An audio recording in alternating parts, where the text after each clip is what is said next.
We going straight into it just like that. We going straight into it. Hey, what's going on, dog? Let's get straight to it. Can you hear me? Can you hear me? Yeah, I hear you. I hear you. You sound amazing. We got all our guests backstage. Um, the thing about it is, we want to apologize again. Technical difficulties. Both of our laptops, right, we was about to get ready to come on, start crashing and going down, and we had some other stuff that we wanted to play and load up, but it wasn't on our side this time. So, hopefully, I'll be able to get home a lot sooner to be able to try to mitigate some of this shit that be going on while we trying to load up. But it is what it is. We here. Hopefully my internet do well because that shit was moving mad slow and the Wi-Fi connection was going in and out. Can you hear me? I can. Yeah, I can hear you. Okay. You look kind of fuzzy though. Your shit, you moving kind of like in slow motion a little bit. Okay. It just be my internet because I've been I was having some issues with mine. So let me try something. I'm gonna try to disconnect me. Okay, hold on. I may disconnect for a second. All right. Because myself and you lagging a little bit. Let me try something else.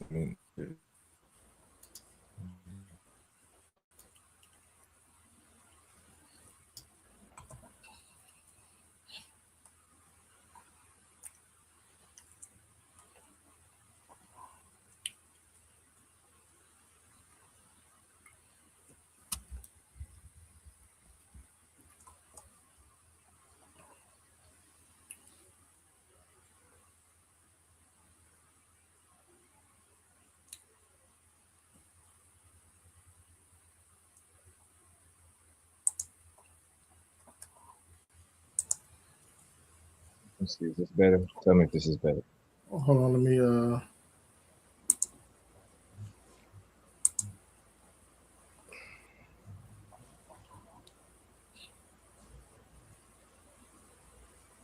Yeah, a lot better. A lot better.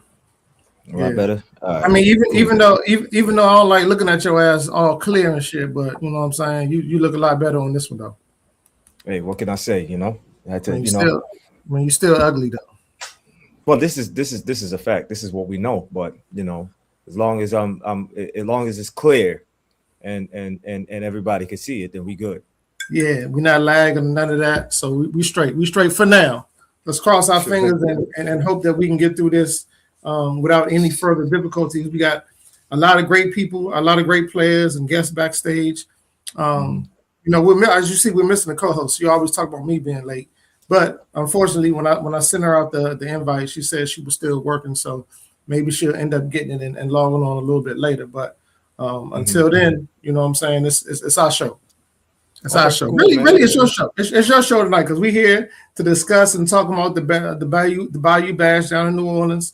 You're gonna tell me how many beads that you received from flashing your breasts and shit. You know what I'm saying? Because I knew you was going down there to do that. You part of the big titty committee. Yeah, look, man, I got my beads, my brother. And I ain't gonna tell you what I had to do to get them, but I got mine. I got mine. No, man. It was amazing. It was an amazing experience for me from start to finish. I think what I enjoyed most about the season opener. You know what I'm saying? So it was really an opportunity for us to kind of establish a strong footprint and kick the season off right. You know what I mean?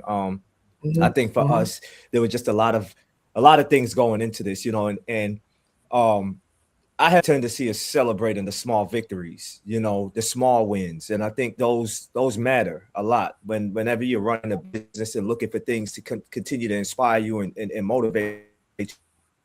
You got to find the small victories to hold on to. And for us, one of those things were the fact that this is the first time we've ever hosted a tournament this early in the year. You know what I mean? Like we've never hosted an event as early as February. I think last year was the first time we hosted in Q1 and we did in March. I did in March. So that was one. Yeah, small victory for us. And then another small victory for us was the fact that we had an opportunity to host in New Orleans for the first time. Where, you Right. know, you think about how long we've been doing these tournaments, we've been all over the country and never have hosted a tournament in the state of Louisiana. So get an opportunity to kind of check both those check boxes was amazing for us. You know, I think, you know, it was bittersweet for us. It was bittersweet because, you know, going into it this year, you know, obviously we had a lot of what's the word that I'm looking for? We were really excited. You know, we were really excited, and we had a lot of energy going into it. And one of the biggest things for us is, like, you know, is when we go into these destinations and go into these markets, we normally don't really tap into the local community like that, as far as being able to pull and extract teams from the local area. What our tournaments typically embody is you see a lot of our community traveling into the city. And we really wanted to take that and bring that energy into the city of New Orleans and blend it with the small population of those that are locally there. But you know, going into the event, you know, it was, like I said, it was bittersweet because there were a lot of speculation and I believe just a lot of conversation around our timing of year for going. Right. And a lot of conversation in terms of whether or not this event was even going to happen. You know, um, you know, it was questioned. Oh, well, you know, you're going during Super Bowl weekend, and this is the intro to Mardi Gras weekend, and prices are going to be inflated, and all the cards were stacked against us in terms of the time of year that we were going. And it doesn't help that we see that another organization a year ago made an attempt the same park, same time of year, and unfortunately, you know, didn't manage to overcome that uphill battle. So for Right. us getting an opportunity to do that, man, you know, it was bittersweet. You know, we wish that, you know, there was um a more of a warm embrace from those locally that call themselves a part of the community. But you know, for us, we did what we did. We came, we hosted a great experience, and you know, we got a lot of players that have reached out and said, "Hey, are we coming back next year?" So there, you know, there was that. Hmm. Hmm.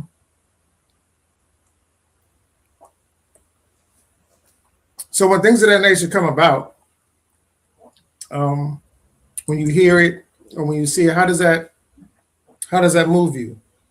Does it move you any type of way, or is it just you look at it as a challenge, or you just carry on as business as usual because regardless of what they say, you got to do what you got to do. What's best for you and your organization as a whole. I love it, man. I love it. It moves me. And you Right. know, the type of way I'm wired, man. You know, like um, the way that I've been as of these last few years, it's us against us. You know, we're our biggest competitor. You know what I'm saying? And so a lot of times, I'll be honest with you, there are mornings where I may wake up and, you know, I want a challenge. You know what I'm saying? And if you in your mind view that you're your only competitor and you're the only one that's raising the bar to make you want to elevate, sometimes you do need that extra, you know what I'm saying? That Bullet, extra board, challenge. And so our challenge, bulletin board bulletin material. board material. Yeah. So, you know, so that challenge came from the naysayers. That challenge came from people who was, you know, making comments about how, oh, this is not going to happen, and how dare them pick a weekend like this and this, that, and the third. And what was interesting to me is how I saw the goalpost shift, because then that shifted from, oh, it's not going to happen, to, oh, well, they don't have any advanced teams, you know. And for us, I'll go on the record and say I always want people to know that we've never been ashamed of having just to cater to the only division that was filled. We do it all the time. You know what I Right. mean? Like, we started off setting that precedence in Salt Lake City, where we anticipated to making it a 2-day weekend. Okay, the divisions didn't feel like we anticipated, but you know, we're gonna run with the divisions that we have, and we're gonna still make sure that these players get their 4 games, they get an amazing experience, they get to celebrate with their teams, they have the on and off and all of that. So, you know, what I will say is to the naysayers that were saying what they were saying and moving the goalpost for us, you don't get a chance to write our success story for us. You don't get an opportunity to tell, you know, what's a success for our organization and what's not. And you definitely don't get an opportunity to say, oh, just because they didn't have this division and then they only did a 20-team tournament with this division, then that's a failed. Nah, we determine what the success is in our eyes. So, to answer your question, it definitely motivates me. It definitely wakes me up and yeah, like it wakes me up. It's like a slap in the face. It's like, get it together. Now you got something to prove. You know what I'm saying? So on top I of don't just think I kind of don't making think sure that we're gonna do what we gotta do. I don't think it's something to prove per se. I think it's just more so because you don't really have to prove nothing to nobody. Yeah, yeah, I don't got to prove nothing And about I'm not just saying that to you. Period. I'm talking about all organizations. I'm talking about legacy as well. We don't have anything to prove to anybody. Just the fact that people can get up and be able to have a vision to do something and logistically put whatever you had in your mind on paper and make it come to existence. You, like you said, you don't get to define what success is for that organization. You know what I'm Yeah, you saying? just don't. From Yeah, yeah, from, yeah. from especially to talk about from legacy. When we first started, we just first started to do a women's league. That's it. Mhm.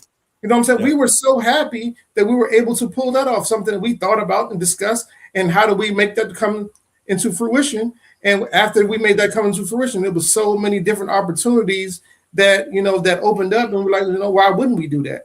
Why not doing Right. that? Like, and we just Right. ended up increasing and doing more and more based off of our bandwidth and what we allow ourselves to be able to do each year as far as leagues and tournaments. So, nobody gets to Yeah. start off or define your success, and nobody, us or especially you, don't really have to prove nothing to nobody because you've already done things that no one has ever done before. So what else you got to prove? You just Right. go on, carry on as business as usual, and what your checkbox, your checklist is, and go off of that.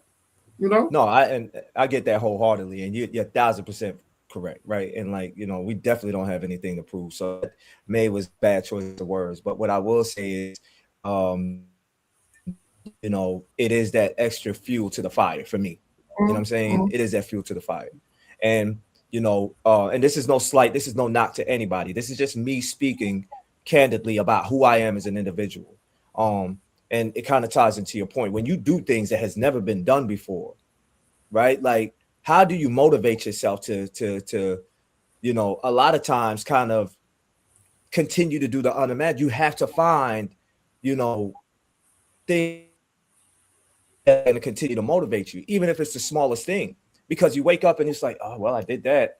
Yeah, man, I did that, and you start to get complacent. You start to get you lose passion, you lose drive. You don't want to, you know what I'm saying? Because it's like, what else do I need? What else can I do? In a Right. sense, you know what I'm saying? Like, and so like that, the small dog, I'm telling you, the smallest thing, it'd be the smallest thing that'd be like, good, I needed that. I needed that. But that's, you know what I'm saying? So like when I see comments, and that's what I meant by something to prove. When I see comments sometimes, which I try not to pay too close attention to, like, is that a challenge? Okay, good. I needed that.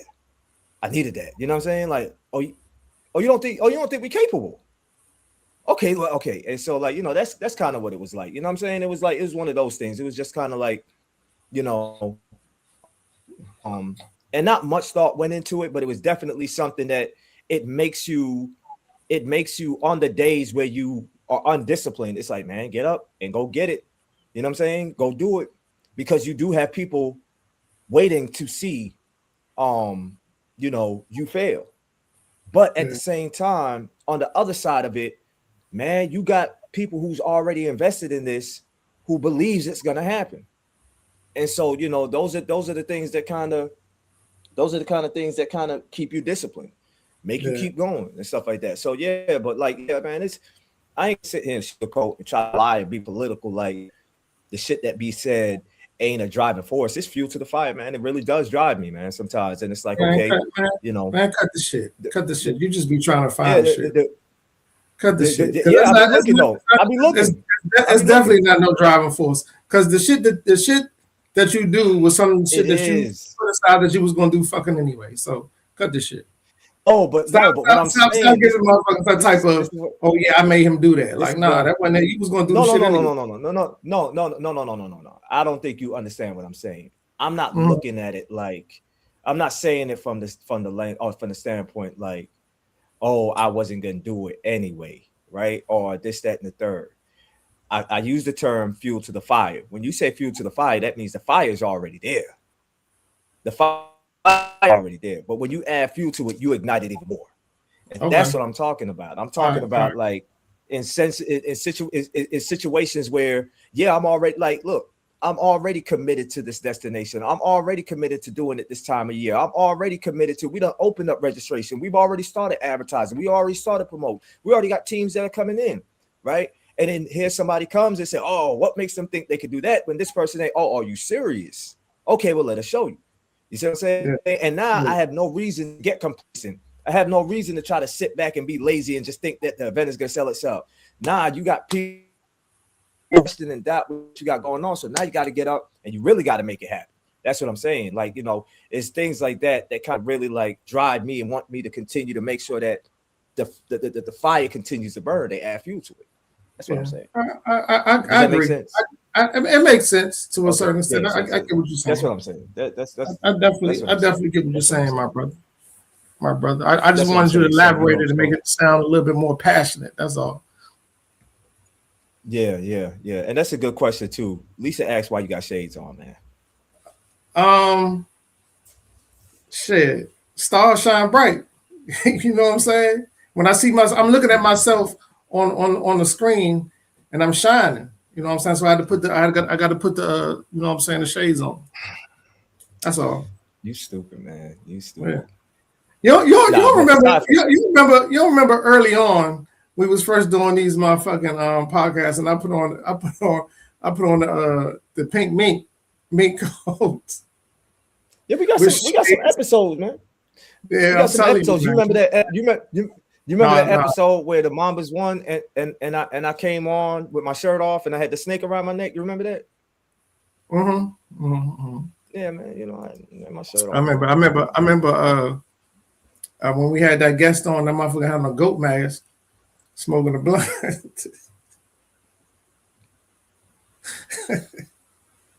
Where did he find that goat mask at, man? I don't know. I don't know. That's crazy. That's your man, Samir. All Did I right. freeze? Did I No, freeze? no, no, no, no. You straight. You straight.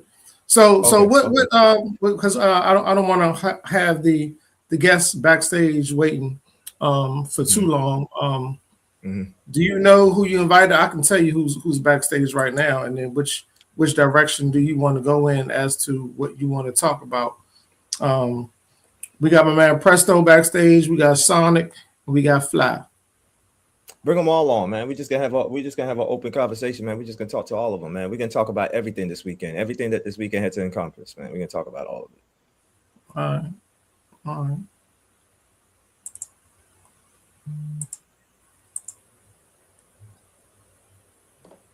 All right. What up, So though? we What up, ready. though? What up, though? Hey, So Hey, y'all how everybody doing? We're going. everybody in the chat test Sonic, say, test yeah, we one Sonic, can hear. two. You look like you back in the dorm room. You good? Nah, man. I'm at the Oh, okay. crib. I'm just watching the game. Okay, I forgot Yeah, you already man. done graduated. I'm tripping. Yes, sir. I did see them pictures. What's going Yes, on? How Man, everybody doing? that man got the dim lights on in the bedroom, man. We might have to go ahead and get to him first, so he could get We to gotta get everything to him first. everything he needs. He Yeah, got yeah, somewhere to be. He got something to do. yeah, man. Nah, Yeah, man. man. Yeah, man. I can see the incense blowing in the background, the fan spinning. Valentine's weekend coming up. Let's go ahead to Sonic and go ahead and get that out of the way. But first and foremost, two things. One, we want to thank y'all for joining this podcast. Two, we want to apologize on behalf of GP for always being late. We understand that he has a tendency to do that. So we want to apologize. But we're gonna get to each of you guys individually. But Sonic, we will start with you, right? Like so. One of the things about this experience that I believe is that this was a little bit different in terms of I think this is the first time that we've hosted in a city where there were so many other things happening that players could partake in off the field, whether it was the parades or just the city itself or Super Bowl weekend and things like that. So talk to us a little bit about how you spent your weekend. And it doesn't have to be anything related on the kickball field, but talk to us about how you Mhm. spent your weekend. And was this your first time in the city? Have you been there before? Kind of talk to us a little bit about that. So this is actually like my third time being in NOLA. I've been there 2 times, 3 weeks before. It's definitely a different experience this time than the first two. Cause my first time being in NOLA, I felt like it was dirty. Like the air was just dirty. As Yeah, soon as I got there, I yeah, was like, nah, I gotta take a shower. This ain't gonna work. yeah. But We this agree. time it was definitely better. Not gonna lie, when we got there Friday a little late, and we just Hmm. immediately just started drinking. We probably didn't go to sleep till like 3 a.m. 3 a.m. in the morning. Then had to wake up for the tournament the next day, then Saturday. But it kind of came back and bite us Saturday because we were supposed to be going to Bourbon Street, but we kind of crashed out on Bourbon Street. But then Hmm.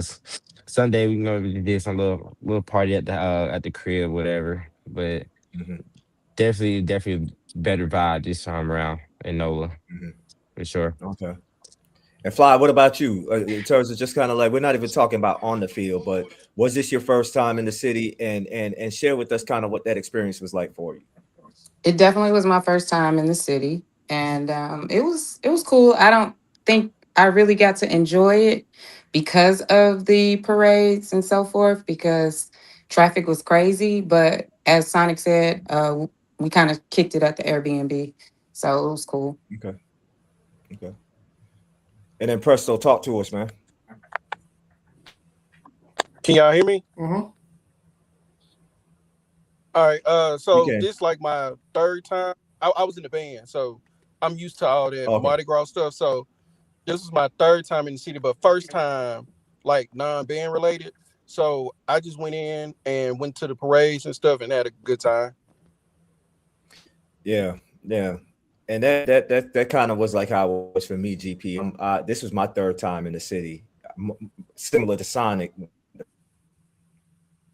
I was dirty. The first two times I went, I was just like, ugh. But this go around, I felt like it was just a lot of other tapping, and it didn't feel, I didn't get those same type of vibes, and definitely enjoyed being a part of the experience as far as the parades. I got to go to the Cleopatra parade on on Friday night on St. Charles, and then we made our way over to Bourbon Street. Just kind of being able to kind of see all of that unfold. It was really dope, man. It was a really dope experience. I enjoyed it. So talk to us. A.m. you wake up, or 3 a.m. you go to bed, you wake up, you get ready for the day to prep play on Saturday. Take us through just kind of what was on your mind at pro fields and getting ready to play in your mind. How locked in were you guys? Go ahead, Presto. You go first. Oh, he blacked out. Oh, he blacked out. Well, Presto Yeah, he faded to blacked black. out and he muted. Go ahead and tell us. Yeah, let us know. Let us know how that was for you, Sonic. Basically for me, man, I ain't gonna lie. When I woke up, I was tired. Still sleepy. Still sleepy, little kind of still a little woozy, but we got to the field and we really didn't get to the field till about late.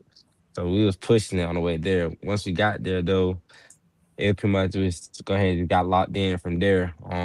Didn't really have much time to stretch, but so I kind of a little rusty getting off, like legs a little dead. But after the first game, I finally got a full stretch in, then we just been locked in since the first game.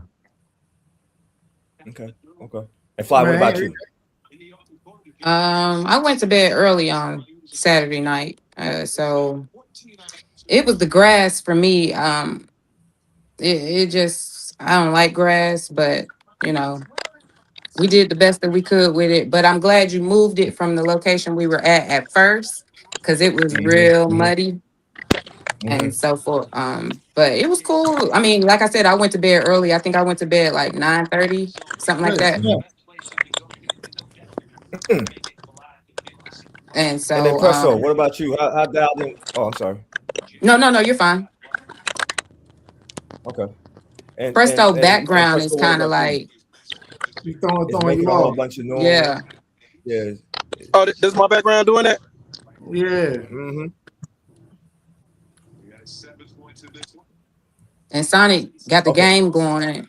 He Yeah, definitely man. got the game All going. right. Oh my So, bad, so my what, bad, I- my what, I- bad, what my I'm gonna bad, my say, bad. it's nothing like the difference between Sonic and Fly experience, because Sonic stayed up to. It's nothing like them young legs, man, and being young again, be able to drink all night and recover that fast in the morning. Because Fly, she already knew what was going on. She was like, "Hey, I gotta get my motherfucking rest in." I get y'all doing all that, but you know what I'm saying. I came down here to party a little bit, but play a lot tomorrow, and I got to make sure that my body is in top shape to be able to do that. So that's the difference between the two variations. What's that? I'm glad that you said that because we that's the difference in generations. That's the difference in generations that you no. So, hey, Sonic not gonna catch up soon. Let him have it. Let him have it. But what we did was we were walking around the fields, and I want to ask this question to each of y'all. We were walking around the fields to figure out the generational gap at the fields, and the way we did is we were asking everybody what's their favorite sitcom. So I need to know, Sonic, what was your favorite sitcom growing up? What was yours? Mine was Fresh Prince of Bel-Air and Martin and Gina. Okay. Martin and Gina. Okay, Martin. Martin and Gina. Yeah, so No. Mine was I'm gonna go with Living Color and Martin. Okay. Those were my go-to and Girlfriends. Okay, Presto, what about you? Drake and Josh. Who the? Yeah, no, I get it. Yeah. I get it. Yeah. Okay. GP, who is Drake and Josh? They was on Nickelodeon. Yeah, they was on Nickelodeon. Yeah. And if anybody in the comment section watching, like, drop your favorite sitcom because this tells the generations, you know, what generation. All right, GP, we already know yours was Sanford and Son. We know that. No, the fuck it wasn't. No, the fuck it wasn't. I mean, GP Sanford and Son came later, but yeah. Huh? GP favorite sitcom was MASH. Man, shut the fuck up. Hey, when MASH came on, that's when you know it was time to go to bed. Like the TV was about to cut the fuck off for the night when MASH came on. That's a fact. Real quick. All right, check this out though. I got it. Man, hold on. You got ADHD or something? You all the fuck over the place, man. Stick to one subject and then we move on gradually. I just thought about it, GP. I just thought about it, and I don't want it to slip my mind, so I gotta ask. You can write it down. Nah, I don't got no marker, no pen, no nothing. I gotta ask the question. Okay, I'm gonna try to hold it. Hold the question. Yeah, hold it like you going to the bathroom. So my favorite sitcom coming up was The Cosby Show and Different World. Okay. Different World was tough. Mine Wayans Brothers, Fresh Prince, and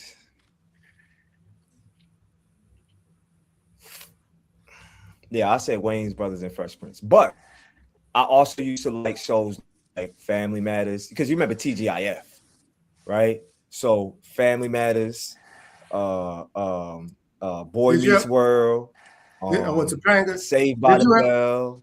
Did you ever fuck with the one? Did you ever used to fuck with the Wonder Years? Wonder Years.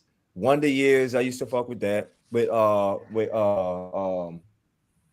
used to fuck with that. I had a few. I used to actually like Steve Harvey show too. When WB was popping, all shows, I used to watch. I was a kid. Parenthood used to watch those. Yeah, man. So yeah, I had my show. What was the one? What was in the house? With, remember In the House with LL Cool J? Yeah. What was the one with with the dude? I can't remember that motherfucker. It'll come to me at one point. But Living Single was part of it too. Sick. Living Single was definitely solid. Boys in Outer Space was that's terrible for somebody to put that in the comment section. What else? What other show was there that I used to? There's a few, man, but yeah, I used to be on the WB and the Jamie Foxx show. That shit was tough, Jamie Foxx was tough. Jamie Foxx was tough. All right, but no, I do have another question though. All right, go ahead. Now we can gradually move on. So Fly, Presto, Sonic, this is for y'all. I got a question for y'all, and I want to know who would y'all say would be the first place winner, right? So check this out. Friday night, we go to NOLA Motorsports, which is it's a race car track for go-karts, right? Okay. And everybody gets on the track and you race, and we're trying to figure out who the true number one is. Now, here are the three scenarios. Which person would you say is number one? You got one driver who did 9 laps around the track, but their best single lap, their best single lap was better than everybody else's. They did like 29 seconds on a single lap. However, all of their other laps were straight up trash. If you added all their other laps and averaged it out, they probably would have came in last place. But their individual single lap, hands down, was the best for the night. You got that. So that's one driver. You got driver number 2. This driver didn't necessarily have a better lap individually than everybody else, but their go-kart finished first. It was the first one. It went around, and it was the first one to make it all the way around in all of their laps and finish first. You got that one. Then you got the third driver. The third driver, all across the board, from first lap to lap 13, had the best average across the board. Which driver would you say was the number one driver? Fly, I'm going to start with you. I'm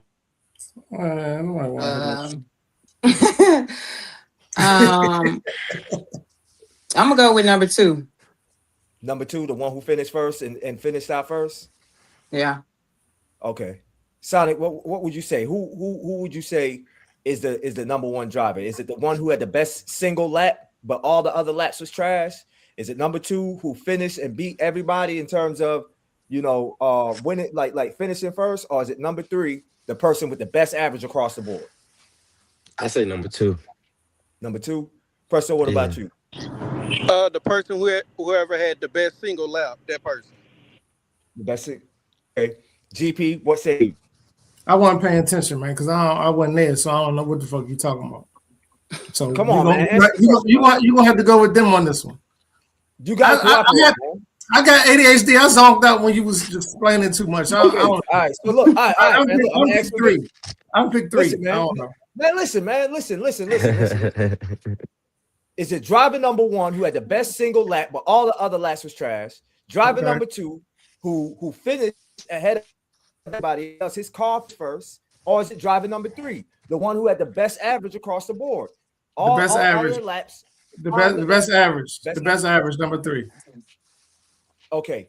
They gave this shit to number 1. See, none of y'all said number 1. Nobody said number 1. They gave this shit to number 1. They said, oh, I'm sorry, Presto, you said number 1. My bad. But they gave it to him. He had a 29-second individual lap, but all his other laps averaged out at 40-something seconds. For me, I don't feel like that should be number 1. Mm-hmm. Me, I would have agreed with y'all. Number 2, Fly, Sonic, I would have agreed with y'all. I felt like the person who finished ahead of all the other cars, that should have been first. That was Bobby. And then number 3 was me. Number 3 was the one with the best. Okay, that's number 2. You know what I'm saying? So GP, I know you was looking out for your boy, but and Zay said his car was rigged, but I don't believe that. I'm not subscribing to that. But I just needed to set the record straight and find out what the masses thought, and I got the answer that I needed. So number 3 was the winner. All right, go ahead. What you mean? Go ahead. I mean, because we needed to know context. Huh? You say you had something to say. No, I didn't, man. You say you had something to say, man.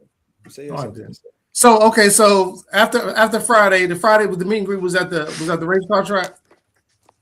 Yeah, so it was a combination because we wanted to just kind of like do something just to kind of kick the night off and shit like that. So we did NOLA Motorsports. Me personally, I felt like I did a bad job of reading the room because with all that was happening in the city, I don't think people was even thinking about coming to the outskirts to drive no go-karts in the outdoors when you had parades and things going on like that in the city. So we started off there, but then we made our way to downtown where the parades and stuff was happening.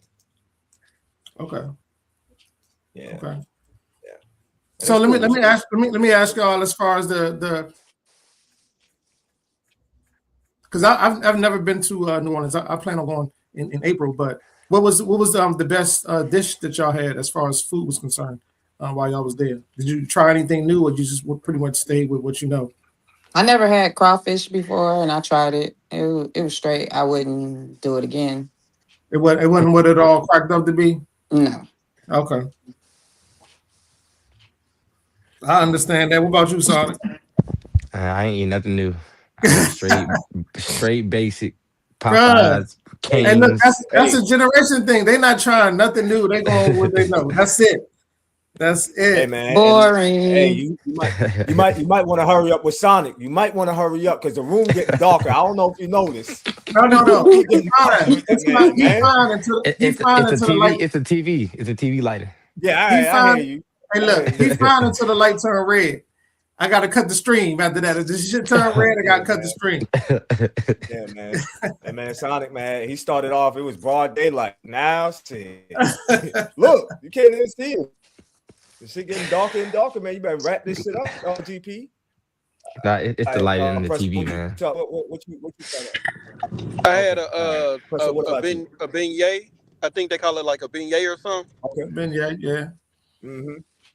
Mm-hmm. How about those? Because I get mixed reviews on those because they say they so good, but then some people I know get them and they be like, eh.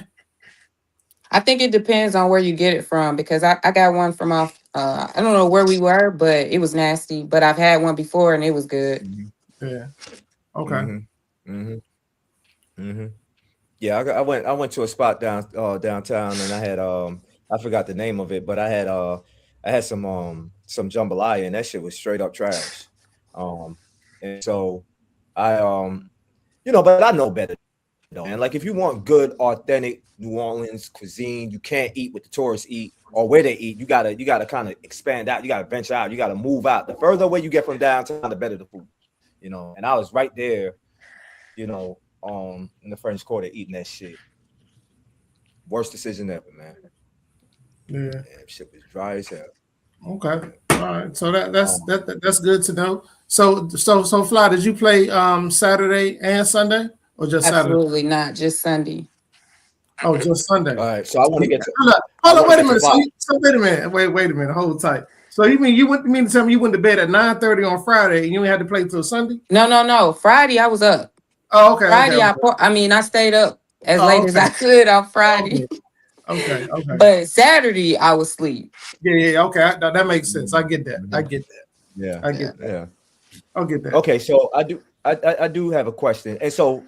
And this is all talking about Sunday. Fly, first and foremost, congratulations to you. Congratulations. Thank you. And what you were able to accomplish. I want to talk to you about the Sunday experience in terms of how you felt about the mix with the divisions, playing the women getting an opportunity to play each other in pool play. But then once that was complete, then there was the split where the women go back to their respective divisions. Did you like that concept? Did you like how that went? Do you feel like that's something moving forward you'd like to see more of to create that balance and competition? Talk to us a little bit about just kind of like the format that you guys experienced on Sunday and if it was something that you enjoyed. Okay, so the combined advanced and social, it was cool. I don't feel like we got beat up by advanced at all. We actually could have beat the first advanced team. I'm not going to say their names, but we just had some flukes and we ended up losing. However, I think if we would have beat them, I think it would have boosted our morale. But then when we start playing the other social teams that weren't, the advanced teams were cool. Like that was good to play. We were getting the competition that we needed. And when we played in the championship game, I think we kind of had the big head. Like we went in it like we finna beat them and we almost lost. Like it was horrible. It was very stressful. I was stressed out over there. But I think the combined levels was cool, especially with the amount of teams. Like I would have hate to have played the social teams twice or however many times we needed to play versus combining them together. So I think that was cool. Splitting up, it definitely worked, of course, in our favor. And so it was a cool tournament. Okay, cool. And so as you guys, and I'm glad you mentioned that, you kind of talked about, and I'm talking just about solely about the part where playing the team that you played first, the advanced team that you played first.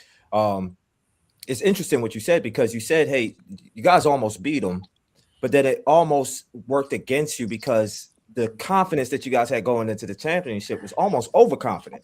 to the point where you almost lost. So how were you ladies able to kind of dial it back in and kind of recalibrate and get that focus to say, hey, we got a job to finish here. It ain't the job ain't done yet. You know, was there that one person on the team who had to kind of light that fire under everyone? Was it kind of like the team, it just all clicked? Kind of talk to about how that happened and how you guys kind of regain focus. It happened so fast, but it definitely was Coach Tiny. She talked to us like, man, y'all about to lose this shit. And when she said that, I'm like, man, we lose this shit. I mean, no offense to Black ENT, all love, but it just would have been horrible because that is a really kind of like a new tournament team. And our team, we've been playing together for a minute now. And so the focus was Tiny. She talked to us. She told us, you know, like, get y'all shit together or y'all finna lose. Y'all this close, you know. And we came together, we rallied together as a team, and we knew what we needed to do. Like, and so it was a team effort, but Coach talking to us, telling us, get our shit together. Okay. And so correct me if I'm not mistaken, but FYT, you all were the 1 seed going into single elims, correct? Correct. All right. And so do you feel like, I know throughout the day, it was just straight play, straight through. There was no breaks. You guys just went straight through and played. And then after you got done with your 4 games, you had the break between when pool play ends and single elimination start. But FYT had to sit another hour because of that first round bye that you already had. So do you feel like that break also kind of worked against you in terms of having to restart that engine and go out there and compete against a team who had just played and won their game? No, it didn't work against us because we had to walk across the field to go use the restroom. So we needed that hour. Yeah. Oh, wait a minute. So it took you No a whole shade. hour? Hold up. I mean, it was a walk. It was a walk. You know, it was a walk. Damn. It was. My man ain't see that coming. It was a walk. No. Hey, but look, you got no. Seriously, was it a walk? It was a walk. Yeah, it was a walk. It was a walk. Look, I'm gonna be honest with you. I already knew what was up. It's a newer field that they made. Fields 1 and 2. They got like porta johns over there. I knew I didn't want to use field 1 and 2 because I was like, those fields get overused by the soccer players. The most decent fields that they're gonna have is fields 3 and 4. But I knew when I went to 3 and 4, I was like, man, we really far from that type of restrooms, period. And then across the and further down, there's a set of softball fields, but they had a building with restrooms there. And then they had a basketball gym, which was a nice little walk, and they had restrooms in there. But this facility has not built the restrooms over there near fields 3 and 4 yet. So it was definitely a walk. And I tell you what, I know those boards was getting utilized. So basically, Fly said they had to walk back to Bourbon Street to use the bathroom. Yeah, they did. I agree. So we needed that hour. That hour was needed. Okay, all right. So let me ask you a question, Flyer. You didn't take advantage of the golf cart services that we was offering to take people to and from the restrooms. You didn't take advantage of that? No, I'm gonna just keep it honest. I use the trees, so I didn't do those walks.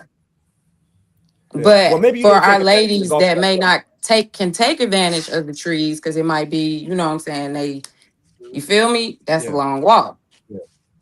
Yeah. Well, you may not have been able to take advantage of the golf cart services that we were offering. So basically what you're saying, Fly, there may or may not be some video footage of some tree line. I mean, it's like the trees was pretty big, so you know. GP, I remember in Tampa when we was out there, and we had the same issue because Wiregrass was a new facility too, and their restrooms, the water line wasn't working. I remember like nobody could find GP, and at the last minute, we just happened to look over in the bush and we see him squat down, and it was at that moment where I learned that GP he squats to piss, and I never knew that. You know, I never knew that. So basically, what this is, so they starting to learn you a little bit. The fact that you can come up with that lie with a straight face, How can anybody believe anything you say after that? So effortlessly, but it's all good though. It's all good. Yeah, I was squatting in Tampa. Let's go with that narrative since you want to put it out there. Okay, it was cool. I was squatting in Tampa. I mean, that boy good with it. He just do it like just to be doing it. He don't care nothing about nothing. He good with it. So Fly. I mean, again, congratulations to y'all. And honestly, we knew what we was doing when we set the fields up the way we did, because we knew that with that extra walk to the restrooms, right, that was going to work in y'all favor, right? So tell me at what point during the game, because I know you said that your coach had to kind of, say, hey, y'all keep messing around, y'all got potential moves. But on the field, not just vocally, but in real time, the gameplay. Do you feel the moment that kind of changed? Was it a catch? Was it the last kick? What was that play that you believe was that moment where you knew, okay, ball game, we got this?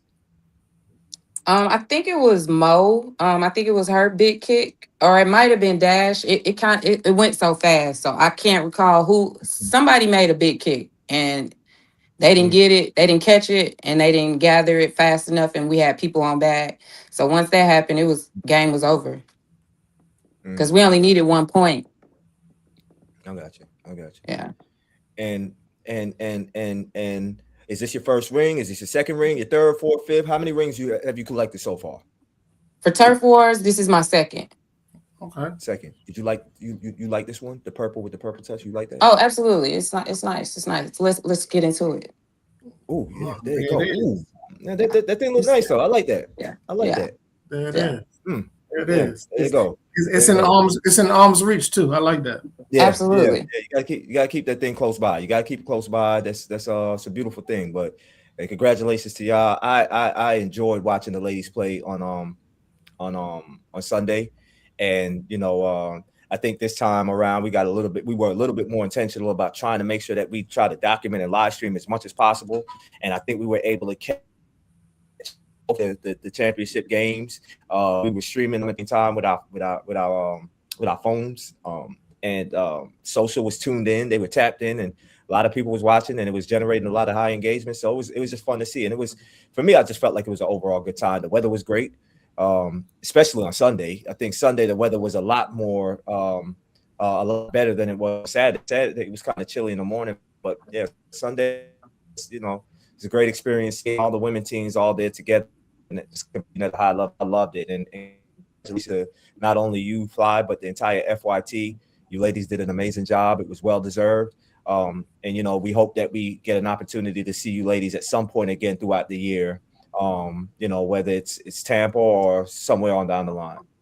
Oh, absolutely. Congratulations. Thank you. So a perfect segue. Sonic, you and did y'all coach the women's on the advanced team on Sunday? Yeah, we coached 25. Technically, I booked it. Technically. Okay, but you was on the sideline, so to speak. Yeah. So you was able to take part in that victory on Saturday and Sunday.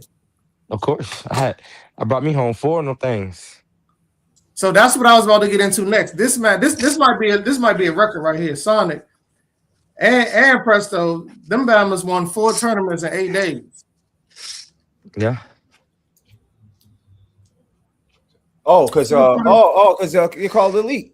Yeah, so Sonic. Oh, Midnight Madness. That's right, Midnight Madness. Good. Hey man, well, congratulations 8 times over, man. I mean, 4 times over. I'm sorry, my bad. 4 times over. Congratulations. So talk to us. They said them boys, their boys' credits and their league apps account stacking up. Man, that shit don't make no sense, man. Let me hold something, please. Hey, don't have a Sonic try to steal one from us. He said, "So you mean to tell me I get this?" And I was like, "Hold up, bro. Chill, man. Chill." Now, if I would have won social at midnight, then yeah, I definitely would have been clearing your bank account out. But it's all good. It's well deserved, though, man. It's well deserved, and much credit to you guys for helping keep the game alive and just kind of the commitment to coming to these tournaments, playing and competing, the sportsmanship, all of that, doing it at a really high level. So let's talk about Sunday, and we'll get into Saturday at the last minute, but afterwards. But Sunday was interesting because, kind of like I asked Fly, I'd like to know from you guys, how did you guys enjoy that format in terms of, having that division mix, which is not something that is new to what we do, but it kind of like it's starting to seem like it's becoming more of the norm now.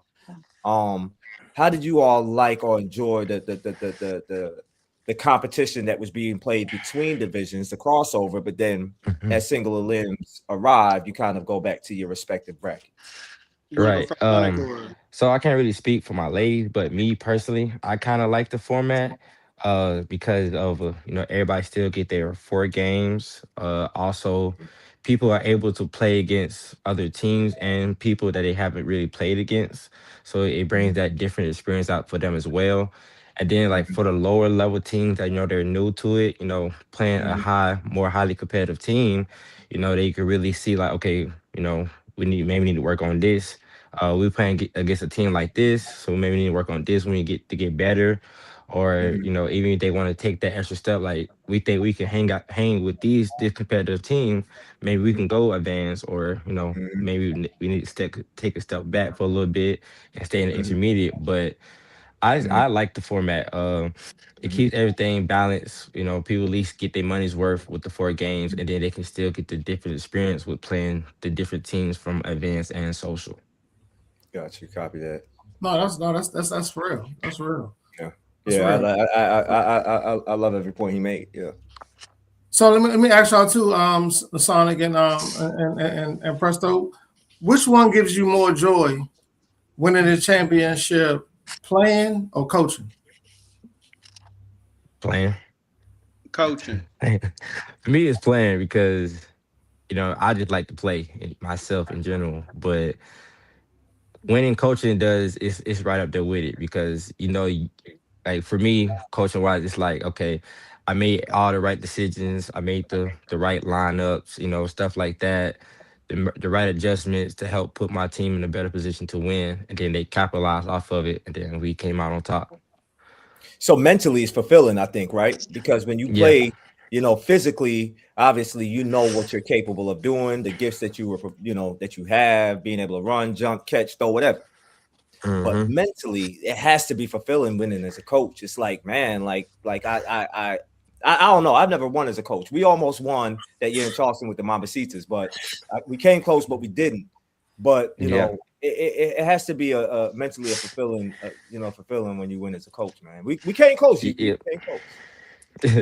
Yeah, definitely, because when you coaching, you can't really say like, dang man, I wish I could be out there and to help my team. So you really got like sit on the sideline and your team really has to do it. But it's a good thing to say that, okay, I helped put my team in a better position to where they could perform at their best and come out on top. Yeah. What'd you say, Presto? Because you be out there doing it all. You be setting an example on the field and on the sideline and in the game. Yeah, I was gonna say, for me, I like when I'm coaching and we win, because it's like I can actually tell the people what they're doing wrong in real time, because they just in player mode, so they're not seeing what we see on the outside. Right. Coaching or bookkeeping? Getting the ring. Even when you bookkeeping, you still see it. What'd you say? I didn't hear what you just said, Presto. What was your response? Getting the ring. Don't do my man like that, Fly. He be out there painting. So if he out there painting, he gonna hold him to the same standard of what he do. Don't tell me that. Question. Huh? What about you? I want you to answer that question. Coaching, 100%. Really? 100%. Being like Solomon said, being able to relay what you see, and like the person said, what you see and what you know, and give that confidence into the play. Because at the end of the day, you can have the perfect lineup, you can have the perfect defense.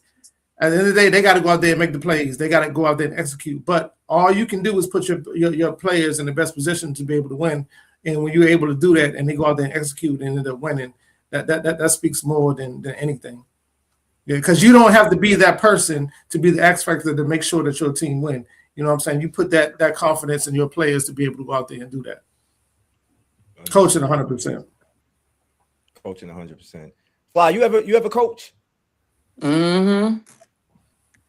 I have. I say You want to playing. chime in? Have you wanted to? Yeah, I say playing versus coaching because people do what they want to do, and then I'm mad and agitated, and so it would be playing for me. I'd rather contribute to try to get the win versus to try to tell other adults to do what I can visualize or what I see. Right. The crazy part is people do what they want to do and then still blame you when it don't work because you the coach. Oh yeah, you getting blamed immediately. Regardless, yeah. Regardless. That'd be frustrating. It was coach's fault. It was the lineup. Yeah. It was the lineup, but ain't nobody get on base. The players did get on base. Yeah, how y'all feel about when y'all? How y'all feel about when you coach somebody and then they criticize you for having to play in the game that they just know they can outperform, and then you put them in the game and they do worse? How that make you feel?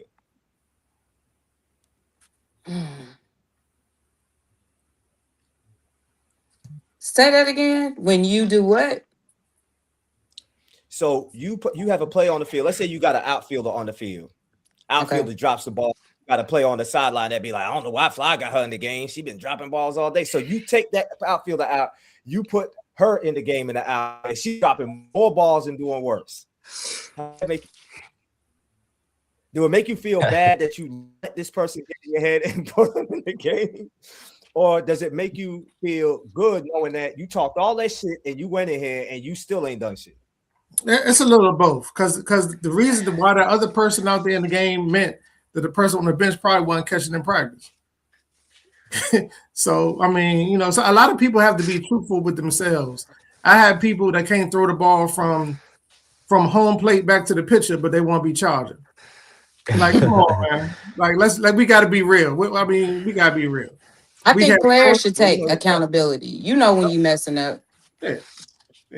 But they also know what their limits and what they can do too. That part. You know what?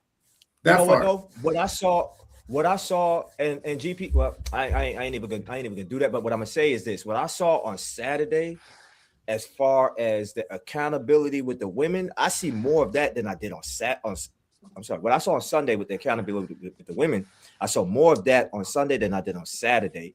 Like I saw on Sunday, some of the women when they were talking to each other, they was like really going at each other in terms of like, hey, you need to get your shit together.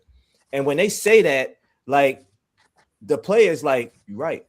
It was no, they didn't get in their feelings, so none of that. It was just like, you're right. And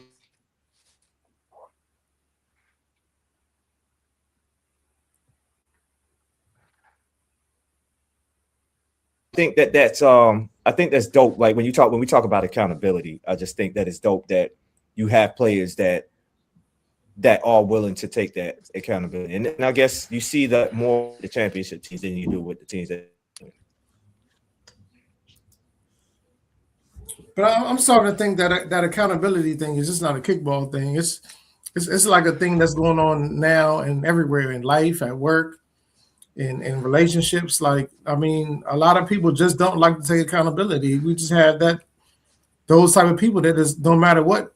I was late. You late for work every day, but it's always somebody else's fault. You didn't wake up on time. There's always somebody else's fault.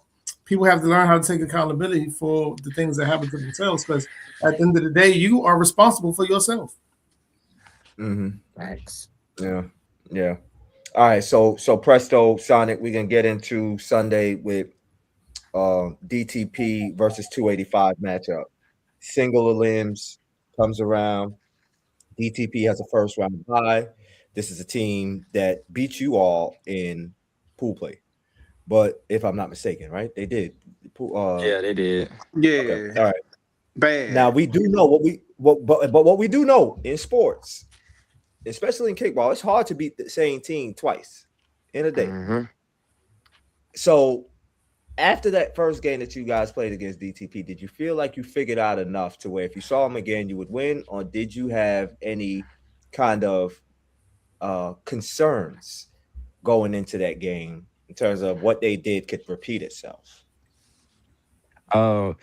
Majority of the time, man, with that first game, we had to wake up. My ladies had to wake up. I think they were still on Bourbon Street from the night before, but the energy that first game against them wasn't there. So that's how that game turned out the way it was. So I pretty much had to tell them like, hey, we need to wake up, get our energy back together. And then so once we got our energy together, we made a minor tweak offensively and defensively. And then we just took off from there. So we knew the second matchup, my girls, they was hungry. They said we owed them one, and we went out there and played. And our 4-hole kicker wasn't that good. I ain't gonna say her name. If y'all go watch the live, our 4-hole kicker wasn't doing what she was supposed to do. Because you saw that in the book, so. Yeah, she didn't touch a bag. So Presto, let me ask you a question. As a bookkeeper, right? You do more than just keep books. You're analyzing how these players are performing in real time, or you relaying this information to the coach to say, hey, look, the 4 kicker ain't doing their job. We need to make an adjustment. Or you just managing the books and keeping your mouth shut.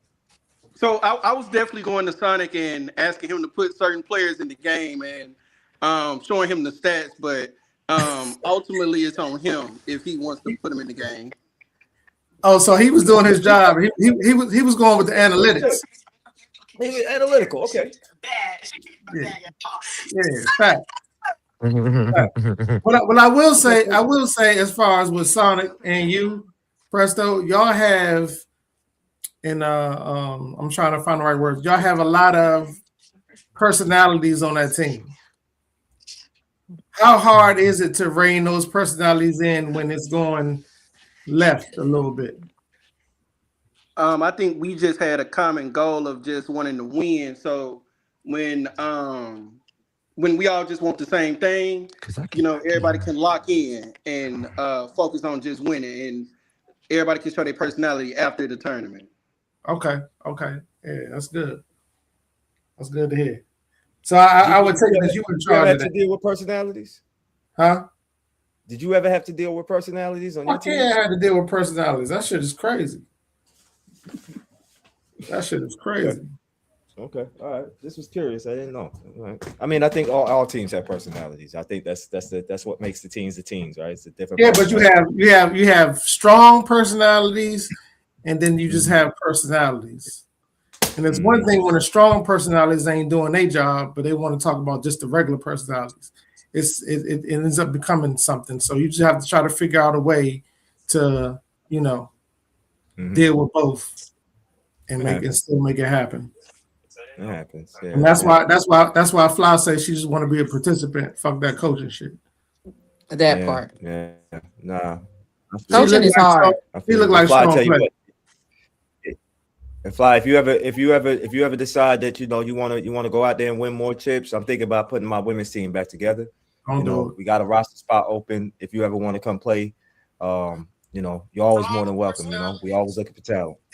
Fly, ask them how many championships they won. Yeah, that's a good question. How many championships y'all won? We came close to winning a few. I think he missed a piece. I think he close might be a missing piece. To winning a few, but none. Yeah.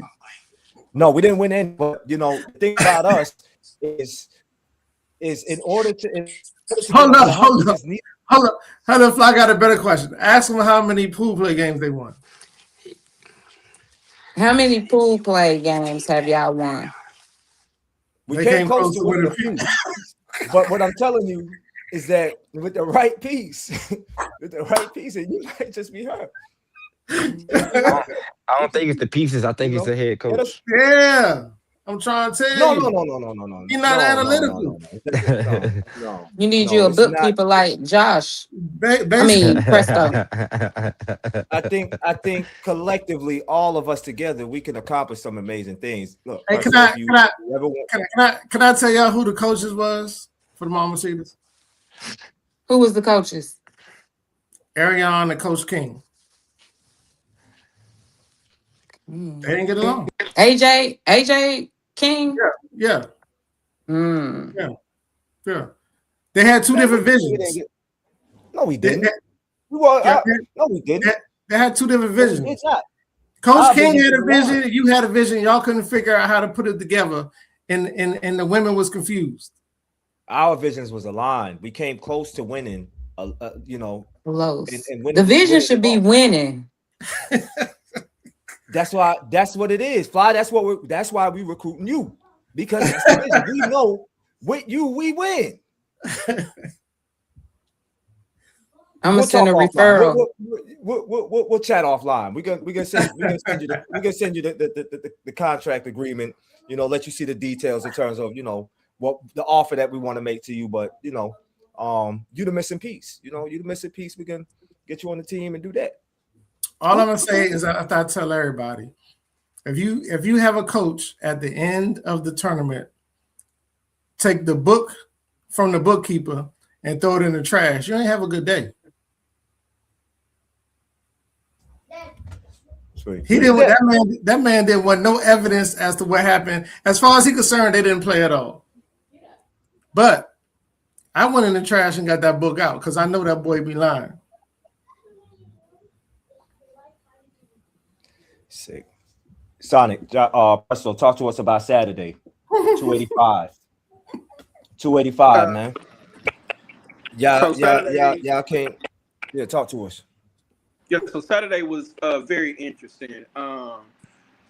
Do tell. Coach Eli, she did a great job putting the team together. She did a great job coaching us and using certain words to us when we mess up. And congratulations to her.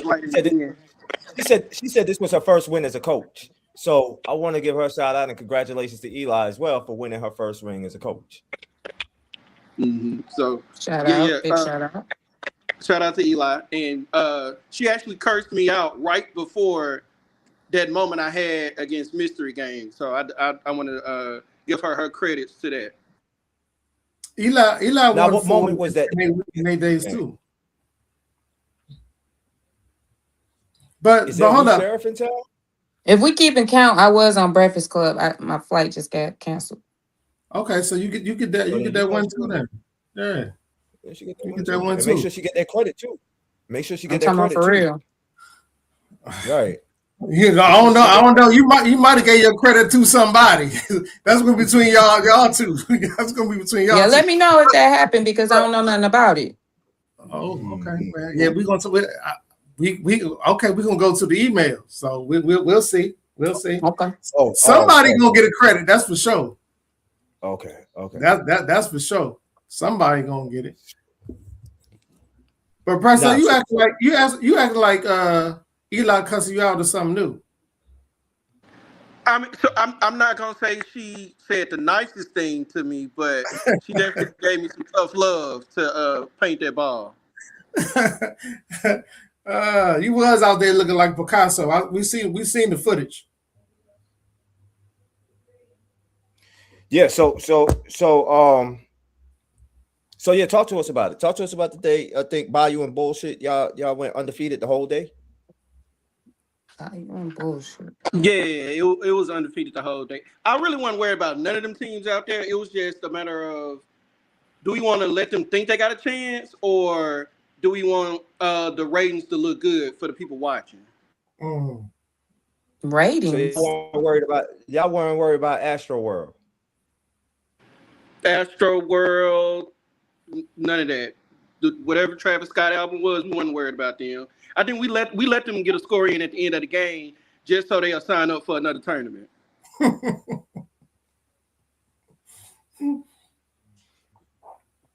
Sonic. Hey, you need to put that boy in your marketing team. Yeah, I do. That's bulletin board material, man. And what's crazy is they don't just talk like that. Like during you hear this type of banter on the field. Well, they'll say it on the they talk like that on the field. GP check your text. But they the confidence that they have. I admire it. I love it, and I respect it, because it's one thing to be confident, but it's another thing to be confident and perform. And so I think that when you could do both, talk the talk and walk the walk, man, you get all the respect in the world from me. So y'all go in, y'all. So I want to rewind though. You said Eli had to have a conversation with you before your moment with Mystery Gang. What was that moment with Mystery Gang? I think I missed that. It wasn't nothing too serious. They had a picture on the mound. I ain't into putting people's names out there, but the clip is on the internet. They had a picture on the mound that was doing some good stuff against everybody, and I was just trying to tell everybody on the sideline, like, y'all, this pitch ain't nothing. All you got to do is just catch it on the corner, because that pitcher like throwing it on the corner, and just catch it on the corner, and it's just gonna go straight down the line. Mm. And that's what you did. Yeah, the second time now. I did it in another tournament. So, I like when I see that picture on the mound. Who is this picture that you referencing? He said he don't want to say no names. Well, you said everything else. I'm talking about for real. I just go look at the clip. Go run the views though. Just go look at the clip. So what you saying? You saying that man be pitching candy? I ain't say all that, but it's sweet to me. Oh shit! God damn! But you scared to say his name, though. Exactly. He said that pitch sweet. Willy Wonka. I don't get into all the name calling. Okay, so was it? So I mean, I think the team was Mystery Gang that you said they played. That you played. Yeah. Okay, so we go up look up the Mystery Gang roster. We'll figure that out, man. Which brings me to that's a great question. So as far as Sonic, as far as you go, without saying any names, or if you want to say names, that's cool. Is there any picture out there when you have the kick and go up against where it's automatic? I'm getting on this because that shit's sweet. You on mute, big dog. You muted yourself.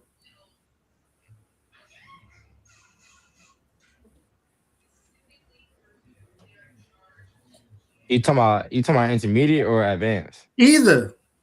So, every kicker has a favorite pitcher.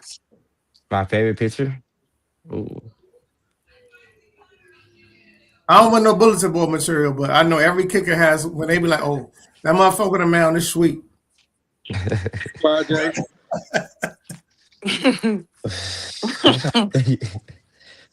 I don't know their name.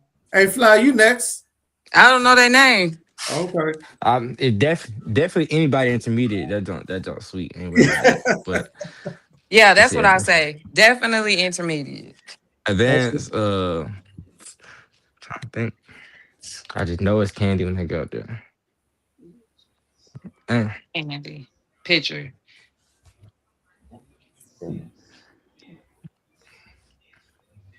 I don't think. I face the same pictures all the time. Don't do it, man. Don't do it. Don't do it, man. Don't do it. Don't feed into it. GP being messy. He wants you. But you know what, though? You know what? Yeah, who is it? Tell us who it is. Because you're right, GP. Yeah, we got to get back to the messiness, man. When we first started this podcast, we did used to be messy. Then we got too messy. Who is it? Name him. I'm really thinking. I'm trying to think for real. I don't know. But Sunday, I'm gonna say Mamma Mia. Mamma Mia. Samir. I'm gonna have to agree with you on that. That nigga shit sweet. Willy Wonka. That nigga shit sweet. You don't think so, Ariel? When you play against me, you don't think that nigga pitch sweet? I done played against. Well, I guarantee you that you think you getting on 100% when you're on the mound and you kicking. I mean, if we're talking full transparency, I'm on the mound. I mean, I'm on the plate anytime I step up. Yeah, you always on home plate, but are you on first base? No, I'm getting to first base. I'm getting to first base every single time. Okay. That's not even a question for me. I don't care. You put Michael Jordan on the mound. Well, No matter who you got up there. He don't pitch. It don't matter who you got up there. Who's Mamma Mia? She was the pitcher for Black ENT.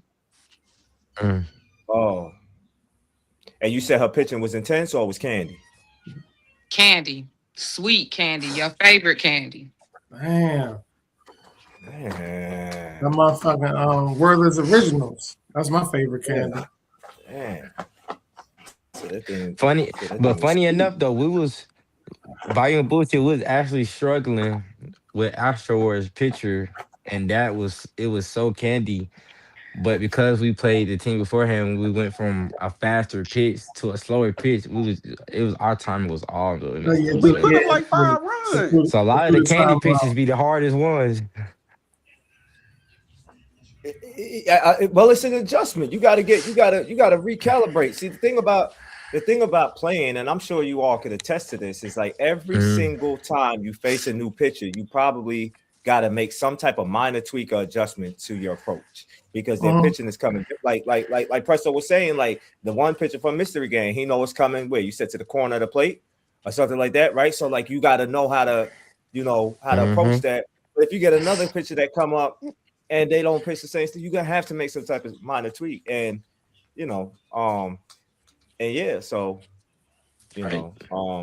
so I'm sure it was an adjustment when you went from one game and then you came into the next one and you had to kind of adjust. And then you don't get many attempts. If you get out, you got to wait to rotate all the way back around till you to come back in that lineup, and that'd be the worst fucking part. You don't get on. You got to wait for a bunch of other people to kick before you could try again. And it's like I want to try again immediately. As soon as I get out, I want to go again, but you can't do that. You got to wait. So, okay. I like where you went with that, GP, about talking about Candy. I think we should stay on this topic. So we heard who's pitching this Candy. Who another player who you feel is overrated? Shut up. I'm joking. You can go to the opposite spectrum and be like, which pitcher you have the most difficulty with? Respect for. Yeah. Okay. So Fly, let's talk about that. What pitcher does give you the biggest challenge? We know whose pitcher. We know which pitcher you feel doesn't give you that big of a challenge. What pitcher do you feel gives you the biggest challenge? It's definitely Tootie. Yeah, I knew that was coming. Yeah, definitely. Yeah, I can see that. Okay. And why is that? Because you don't know which pitch you're gonna get. And the soon you set up for, let's just say, the curve, she'll switch it up. And then that boy Arion like the curve though. That's his favorite. Hey. That's that boy favorite there. You see what Fly did? She just went back to folding. She went back to folding clothes, man. She ain't even trying to hit none of that shit. I don't know. I like that response. Fly, I like that response. You say something like that so outlandish, I might just start going upstairs and folding clothes myself. Hey, I gotta get my chores done before I go to sleep. Yeah, man. Yeah, I gotta go upstairs and fold clothes. All right, so Presto, let's talk about we talked about the pitcher that doesn't give you so much of a challenge. Which pitcher does give you that you believe gives you the biggest challenge? Really, none of these pitchers give me a challenge, but I like that, man. He sound like you. He sound like you, boy. Yeah, really, none of them give me a challenge. If I just had to pick one. Out at one. Say it again, Sonic. Out at one. It was one pitcher at Midnight Madness for Arsenal. Now, I couldn't get on against him. So I'll say him. Oh, yeah. He a lefty. He a lefty. Who was that? I can't think of his name. But he's the dark-skinned dude. He pitched when he won in Mesa, when Arsenal won in Mesa. I know you're talking about. Mitch. No, not Mitch. Mitch was probably the Charger. He's real quiet too. He's real quiet, real humble. He's a good dude. Yeah, real quiet, real humble. He played basketball too. He played with the same quiet assassin mentality. So yeah. He's that's like me. That's exactly how I play. Oh, you talk to me. All right, so Sonic, what about you? Which picture do you believe gives you the most difficulty when you're up there at the plate and you see this picture on the mound, you're just like, man, like I know it's about So to be shit. so for me, it's two different. I have two pictures, and it's for two different reasons. One is Mike Rail, because his pitches just come. He got too many different pitches, and they all come at different speeds, and he can always mix it up on you, especially with the left-handed. Then two is AK, because with AK, there's no room for error.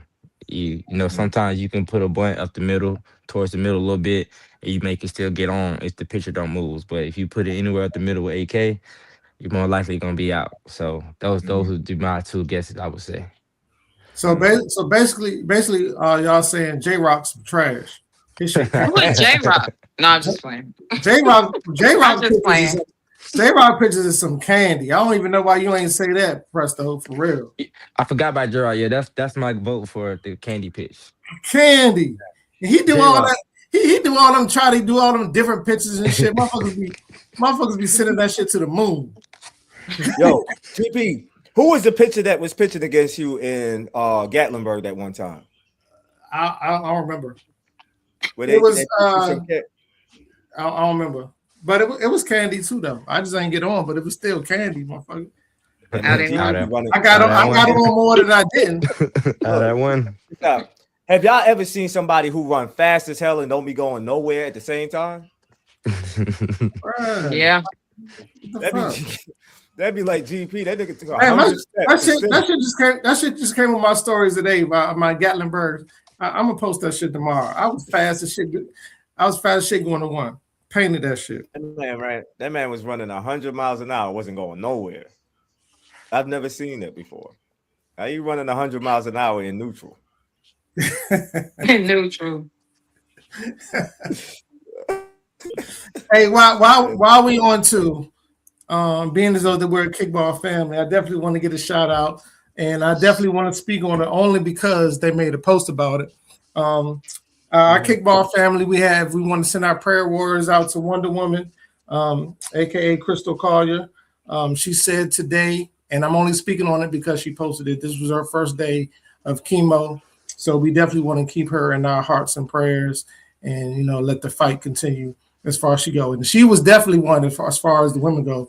They had a difficult pitch to kick as well, and she used to go hard too. So, I want to give a shout out to her and her family and all that they're going through. And the kickball family has her support and got her back. Absolutely. 1,000%. And I think all of us. I think all five of us on this podcast, as well as anybody who's watching. I think it's safe to say that we've all been affected, probably by someone that we're close to, that we love, that has had to fight that fight. And so I think in most cases, I think it's important for us to serve us as strength in moments of weakness. I personally, like, family members that I've had, that some have battled that fight, some unfortunately haven't. And so I think in moments like this, I think being especially as you say, it's a family. I think these are some of the most important times, to make sure that we are there to rally behind her and provide her with the type of support she's going to need. So certainly, for sure, prayers will definitely be going up to make sure that we are doing all that we can. I already know. I remember she brings. I just remember one of her sons that she brings to the tournaments all the time, and he has a heart of gold. But every time he sees you, he gonna give you a dap. He gonna dap you up at least 35 times in the tournament, and every time I make sure he come, he give me a dap. I dap him up. But we said at one point we're going to get him on the men's team because he's been dying to get out there and play in the men's division. So we're gonna make sure we do that at the next time that he comes to one of our tournaments. But yeah. Okay. Yeah, man.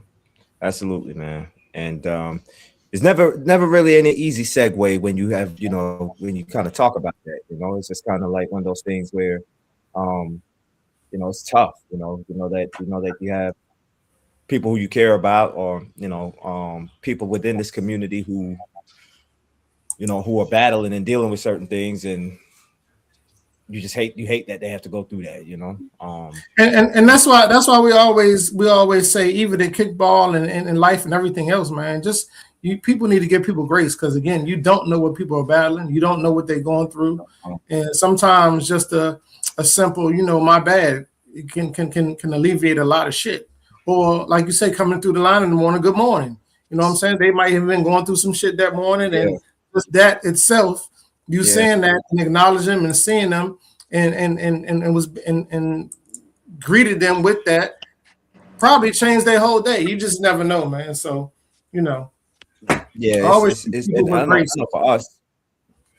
Yeah, I know for us, and I try to try to pass that down to my boys too, to my kids. Just the importance of making sure that you're always trying to be polite. You're always, trying to. Man, what you laughing at, man? Nothing. Oh man, Nothing. oh Nothing. that you always that you always trying to be polite, man. And those good mornings, like you said, those are important because at the at the events, like we want, and I know you guys do it a lot as well. Like when the players check in, as soon as they get out their car, it's like, hey, good morning or good afternoon, or just really trying to be polite, because you never know what people are dealing with. You never know what they got going on. Never know what they're going through, and I think things like that is important for sure. For sure. Yeah. So I mean, so go ahead. Let's go ahead and talk about what's next. Tampa Battle of the States is next.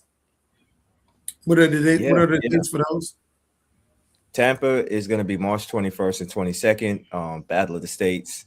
We'll be in at the South Shore Sports Complex, so we'll be there. Question just came in why we didn't have food trucks.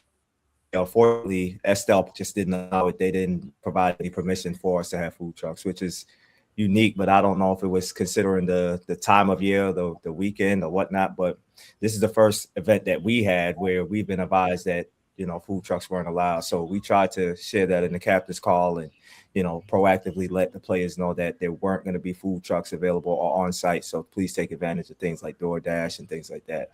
We did see a few players going into the gymnasium and going into the concession stand in that area, but unfortunately, Estelle Park didn't allow us to have any food trucks. So that's the reason why. As we talk about Tampa, March 21st and 22nd, it's going to be at the South Shore Sports Complex. And for us, this is going to be the first of two events. The first one is going to be in Tampa, and then our second one is going to be in October in Auburn, Alabama, where that's going to be the Battle of the States Nationals. So this one is more like the open, where we're giving teams an opportunity to kind of put their teams together, kind of establish and earn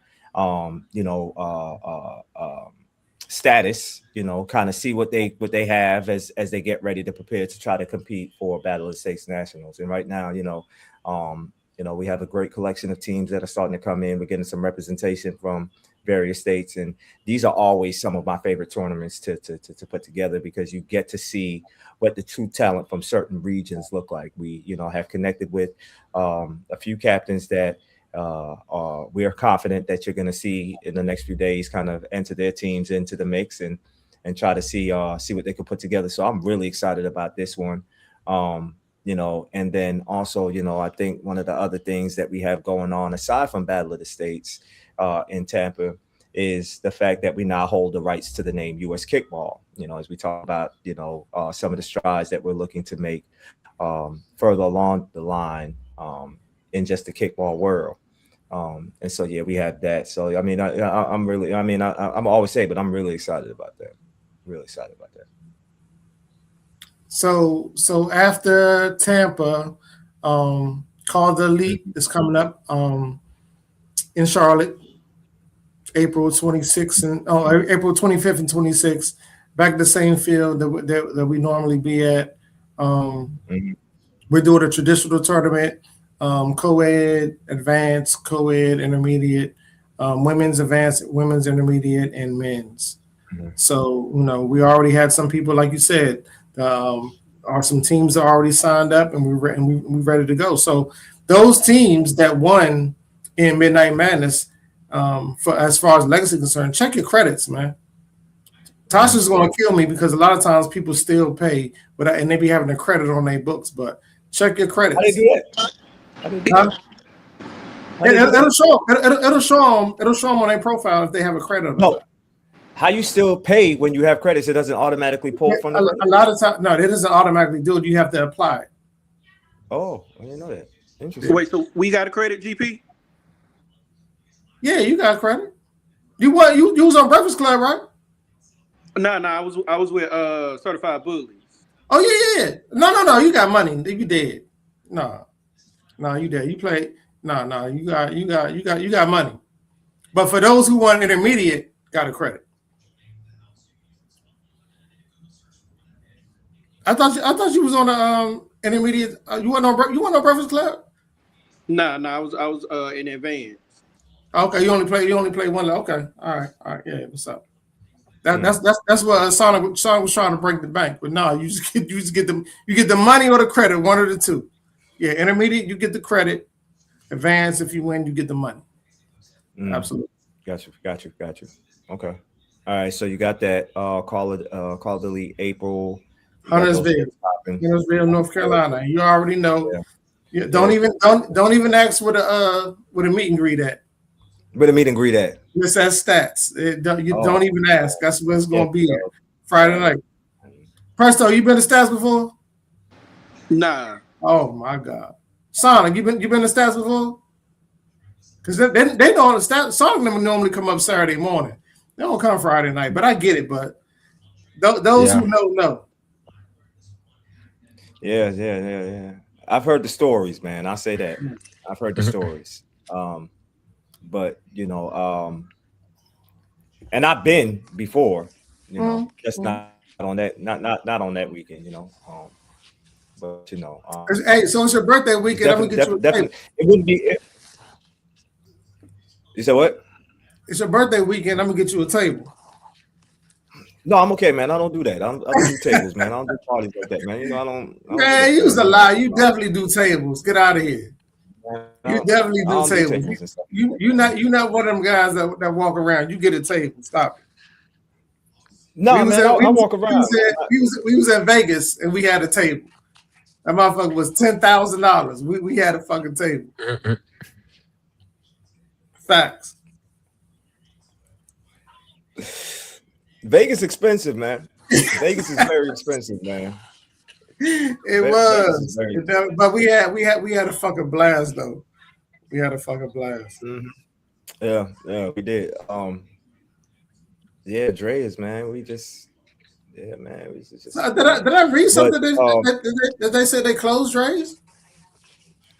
I think they closed I think the pool is still open, but I believe that they closed down like a portion of it. But I also read in Vegas, like the nightlife scene is not like really kind of popping like it was because they said that as Vegas for a whole, like it's as a whole because the tourism done dropped a lot. Yeah, the economy is not really thriving like it was in the past, and I think just go ahead and address just go ahead and address the elephant in the room. Why the economy not popping? Why people not coming?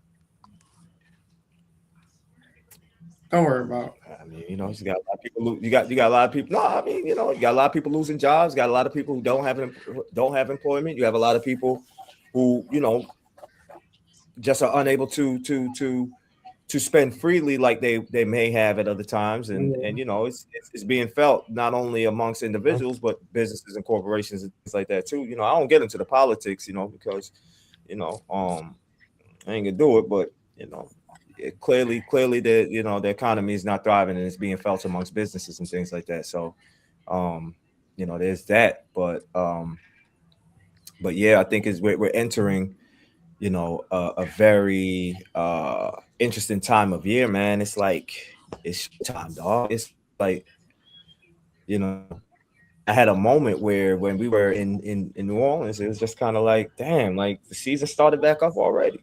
You had your off season, you had your holidays, and you had your stuff like that. But it's like, man, season started off already.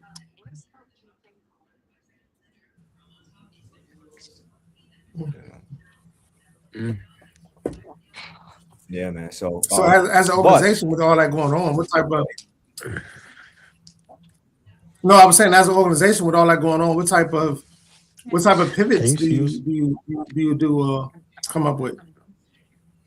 yeah, so I know Because for us, with that going on, you definitely have to be very strategic.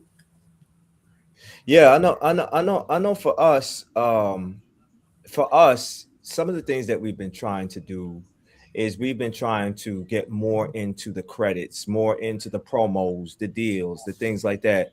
Boy, Sonic, turn your camera off. We've been trying to get more into that, right? So like we were very intentional about trying to do during the holidays, during the thank you, during the Christmas holidays, we did we did the $25 Turf Wars gift card, right? We did that. Like today, we just released a $10 Valentine's Day special to the players. We're coming off of our first event of the year where we not only gave the championship teams a full credit for their next event, but the second place team in the intermediate got a 50% credit. And then all of this in lieu of the fact that when you look across the board, how we're pricing our registration, it's fairly priced according to what other groups and organizations have their tournaments priced at. So I think that we've really been trying to make sure that with the scaling up of our events, we're trying to do our part by lightening the blow through the credits, through the promos, through the deals and the discounts, which we're going to continue to do all throughout the year. We're going to make sure that we're providing players with an opportunity to save $1 or $2 where it can be saved. Right. But we understand as well that the player's expense, it doesn't start there and it doesn't stop there. There's so much more in terms of the player's buying journey from start to finish that it's important that people like you and I, we see it so that we can also figure out ways to save on money in other areas, right? We know that they have to do what? They have to either purchase a flight or they have to get a hotel room or maybe an Airbnb and things like that, right? So when we look to partner with these host hotels, we're trying to find host hotels at the best rates that we can provide them with the nightly room rate. When they're traveling and flying. And I don't want to sound like a used car salesman right now, G. But you do. But you do. All right. But we try to provide them with smarter ways to travel in terms of like the duffel bags that we have, the Kicks Case duffel bags, which you can get right now. Use our promo code, you save 10% off. But it's important that they use these duffel bags or these bags that they travel with because these are carry-on approved. You save money in baggage fees. You don't have to check a bag and things like that, right? So like these are all things that we think about in terms of the customer's buy or the player's buying journey to really help them save money. And then on top of that, if they do have to take flights, we've partnered with Fly My Group, who does group flights. You can go on there, you can speak to an agent, you can get the best rate for flights and things like that. So all of these things, right, are things that we try to do to make sure that we're, again, lightening the blow on players' pockets. And then I won't get into it, but more than anybody, the things that we do as an organization behind the scenes to limit our overhead so that we can create these experiences for these players at a reasonable price. Right. So, if we did not care about how much these players were spending, we wouldn't even do the things that we were doing behind the scenes to, put the players in some of these settings. Right. And so, when you talk about, all right, minus Estelle Park in New Orleans, where it's a county park and rec, and in my opinion, it's a relatively nice field. You talk about some of the other facilities that we're planning to take these players to all across America. These are state-of-the-art facilities where there's a price tag, a huge price tag that comes along with hosting at these facilities. And for us, doing our due diligence and some of the things that we're doing behind the scenes to still provide players with these experiences where they're priced at a price point that is equivalent to a facility that may not be at state-of-the-art. I think these are things that we're doing to, help save. So I know that was a loaded answer, but I think it's important to give context in terms of all. No, you definitely have to give context in what you're talking about. I mean, I don't want to speak for anybody else, but like you said, a lot goes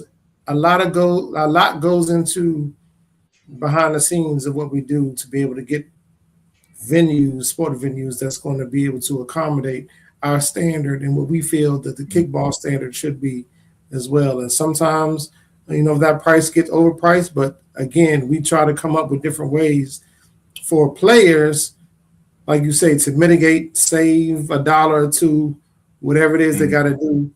We provide that. However, it's up to the player or the customer to be able to take advantage of that. We provide it. You don't take advantage of it, you can't come back and be like, oh, Yeah. you should have did this. Like I said, with Midnight Madness, we made it to where we went the Klarna route. You could pay in 4 installments, $20 a month, which would have paid for your registration for Midnight Madness. Starting in October, you could have dropped 20. In November, dropped another 20. December, dropped another 20. In January, dropped another 20. So it's not breaking the bank per se, because you're only paying $20 a month.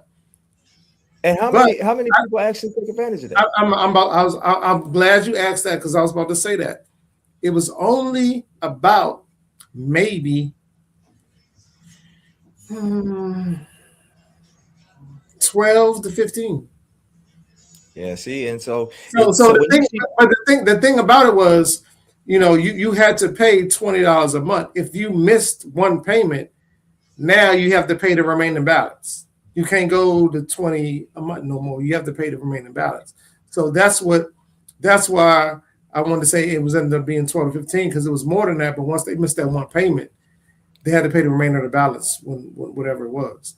But the thing about it was, if you paid that initial 20 at the time that it was early bird, it would have locked you into that rate of the early bird rate.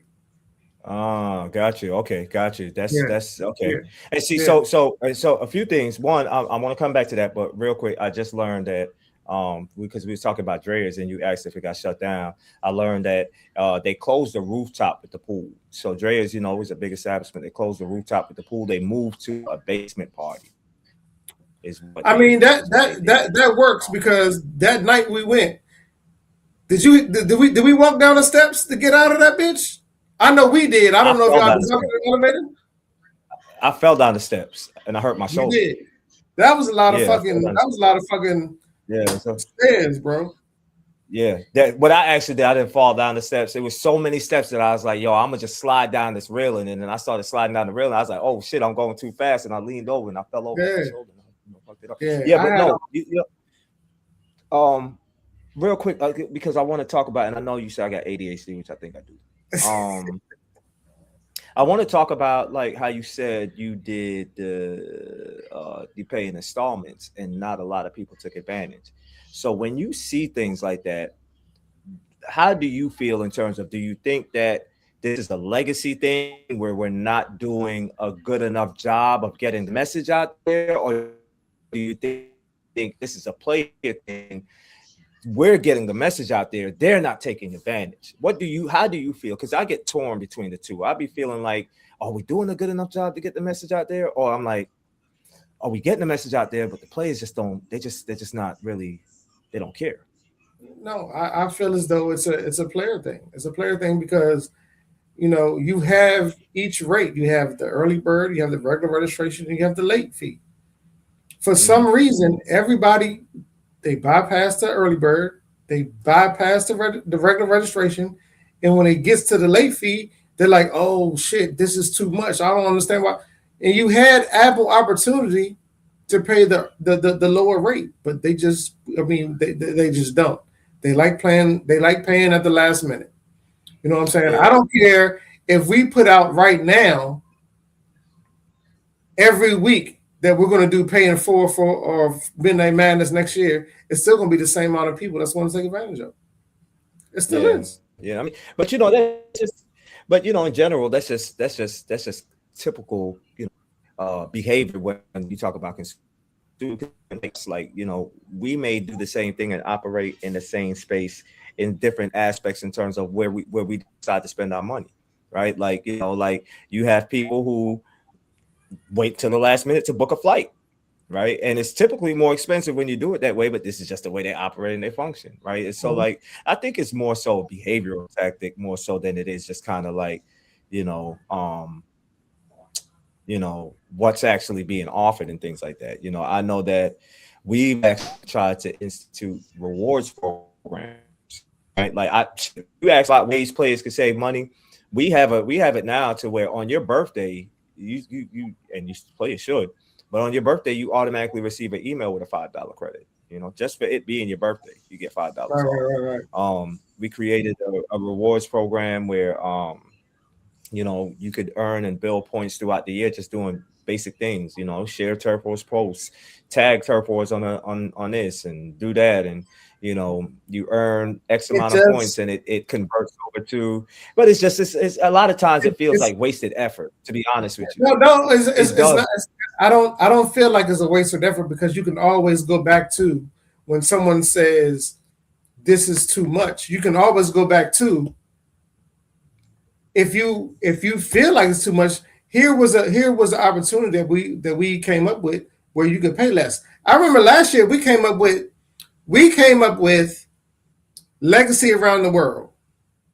All you have to do is go somewhere to a football game, a baseball game, out of town. All you had to do was post a picture with a Legacy shirt on or a Legacy towel. You would get a free registration and you could apply to whatever you want to apply to. A tournament, league play, whatever. You know how many people took advantage of that? And we promoted that for like 2 months. One person took advantage of that and posted it. And they got a free registration. And that's not even nothing where you have to, even think about doing, because people go to these different places all the time. And matter of fact, somebody could have posted with a Legacy shirt on in Kannapolis, not at the game, but you could have been in the fucking at somewhere to eat or at the gas station with a Legacy shirt on and tagged that you was in Kannapolis. That would have been one. Nobody did it. We had one person. One person did it, and she probably would have won anyway because I think she posted. I think she was in like Italy or something like that. It's crazy. It's just like when we think of God in our mind, we just know this shit dope and it's gonna pop. We be like, yo, we cracked the code. This is the Da Vinci Code. This is gonna be what puts us over. We can get people to go travel all across the world and they're gonna post with our stuff and like this is gonna be it. And a lot of times it just doesn't turn into what you thought, But at the same time, you can't say that we didn't try to come up with different ways to 1,000%. Our players to save money. You know 1,000%. What I mean? Yeah, but I think this is something that you really don't even have to spend no money on because you already have the Legacy shirts or Legacy towel because we gave them away.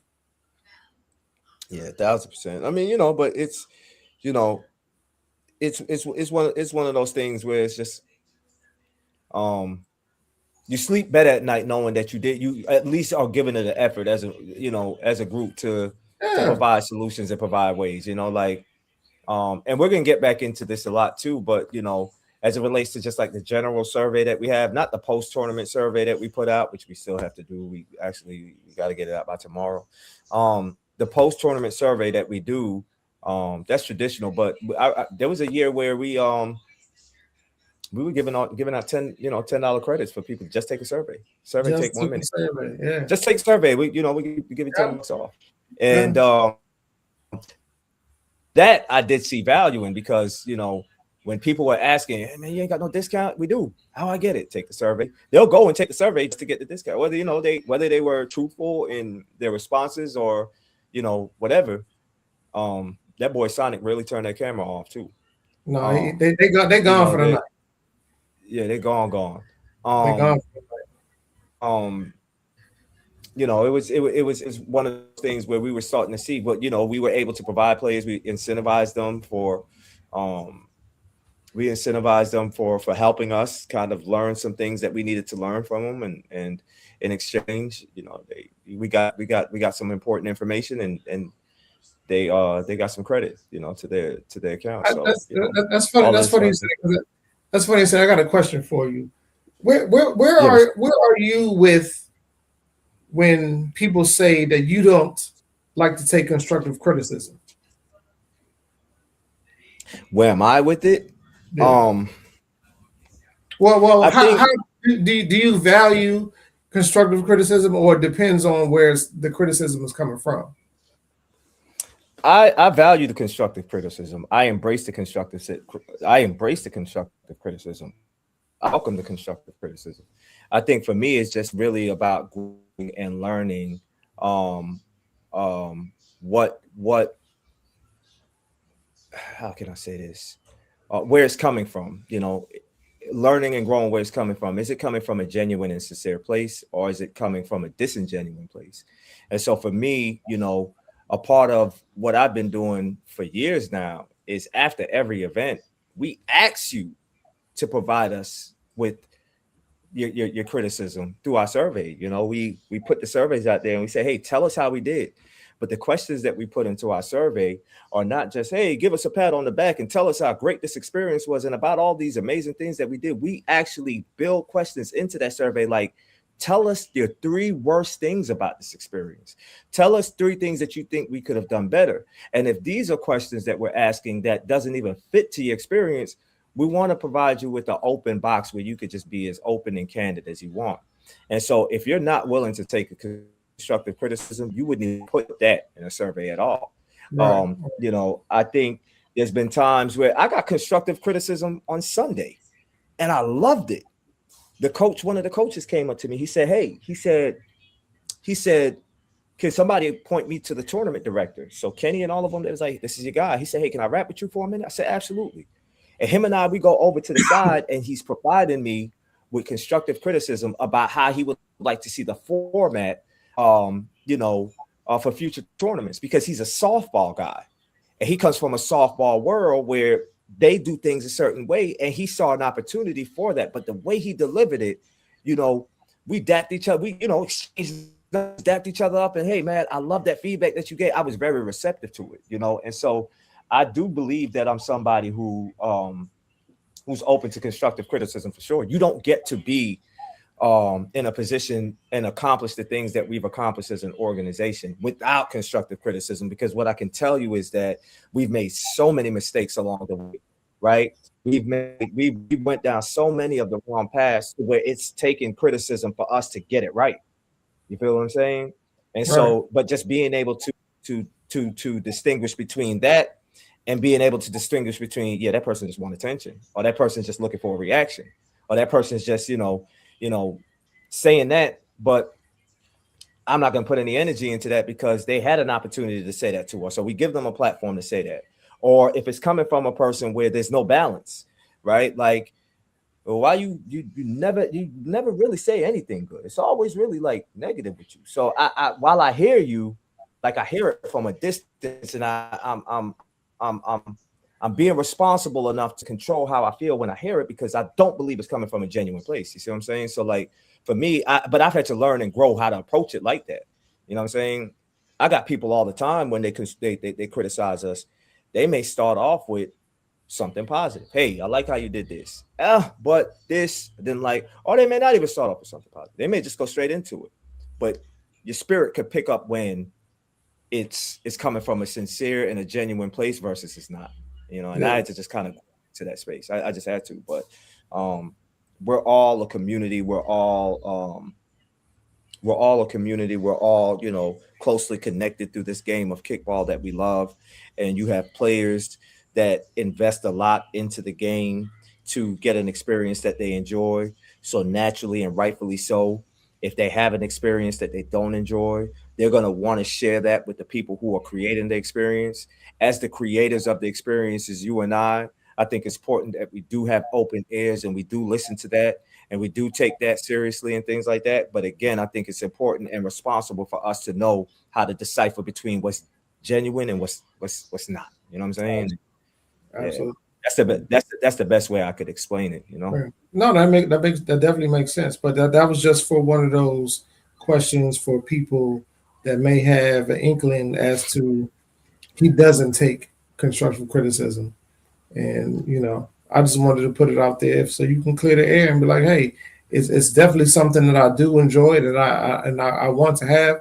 However, your spirit tells you if it's coming from a good place or from a bad place. But 1,000%. I'm gonna turn that question back to you. How do you feel about it? You know, if people say that about you, I don't even know if it's something that they do say about you or not. I mean, from we always have people, because even after our Midnight Madness, we send out surveys as well. We always, get the positive and negative feedback as to what we can do better. And some things that we do take in consideration, and some things we just be like, for the overall product, I think we could do away with that one for right now, but maybe there's something that we can actually add in the future. One thing I will say, as far as our Midnight Madness, I think one component we would like to do, and we're going to put an emphasis on doing better, is that we want to implement a 3-on-3 basketball tournament next year. We put a half-hearted effort into doing it this year. That's why we just ended up back with 3-point shootout. But our numbers went up significantly in cornhole. It went up significantly in kickball. So I just think that's one more component and another set of players and customers we can add to it that can hopefully transform over to the kickball portion, or the kickball portion transform over to the basketball portion. But that's just something that we definitely going to put an emphasis on. You know what I'm saying? Next year, going into next year. I love the accountability there, though. I love the accountability where you guys put a half-hearted effort into it. I think that's important to get in front of. You know what I'm saying? Because we've done the same I think thing. It was one of them things. It was one of them things that I think we just for sure took for granted. We have multiple basketball leagues with multiple basketball teams. We just thought it was going to automatically form into, okay, we're doing a Midnight Madness, we're doing a basketball tournament, the same thing that we do in the league. They're going to sign up, but we didn't go after them like we normally did. We just pretty much based it on the people that already played, and a lot of that was overlapping, with kickball players. And so, in order to bring in that whole other realm, we just have to, make a better effort as to going after that market. Yeah, and we're gonna,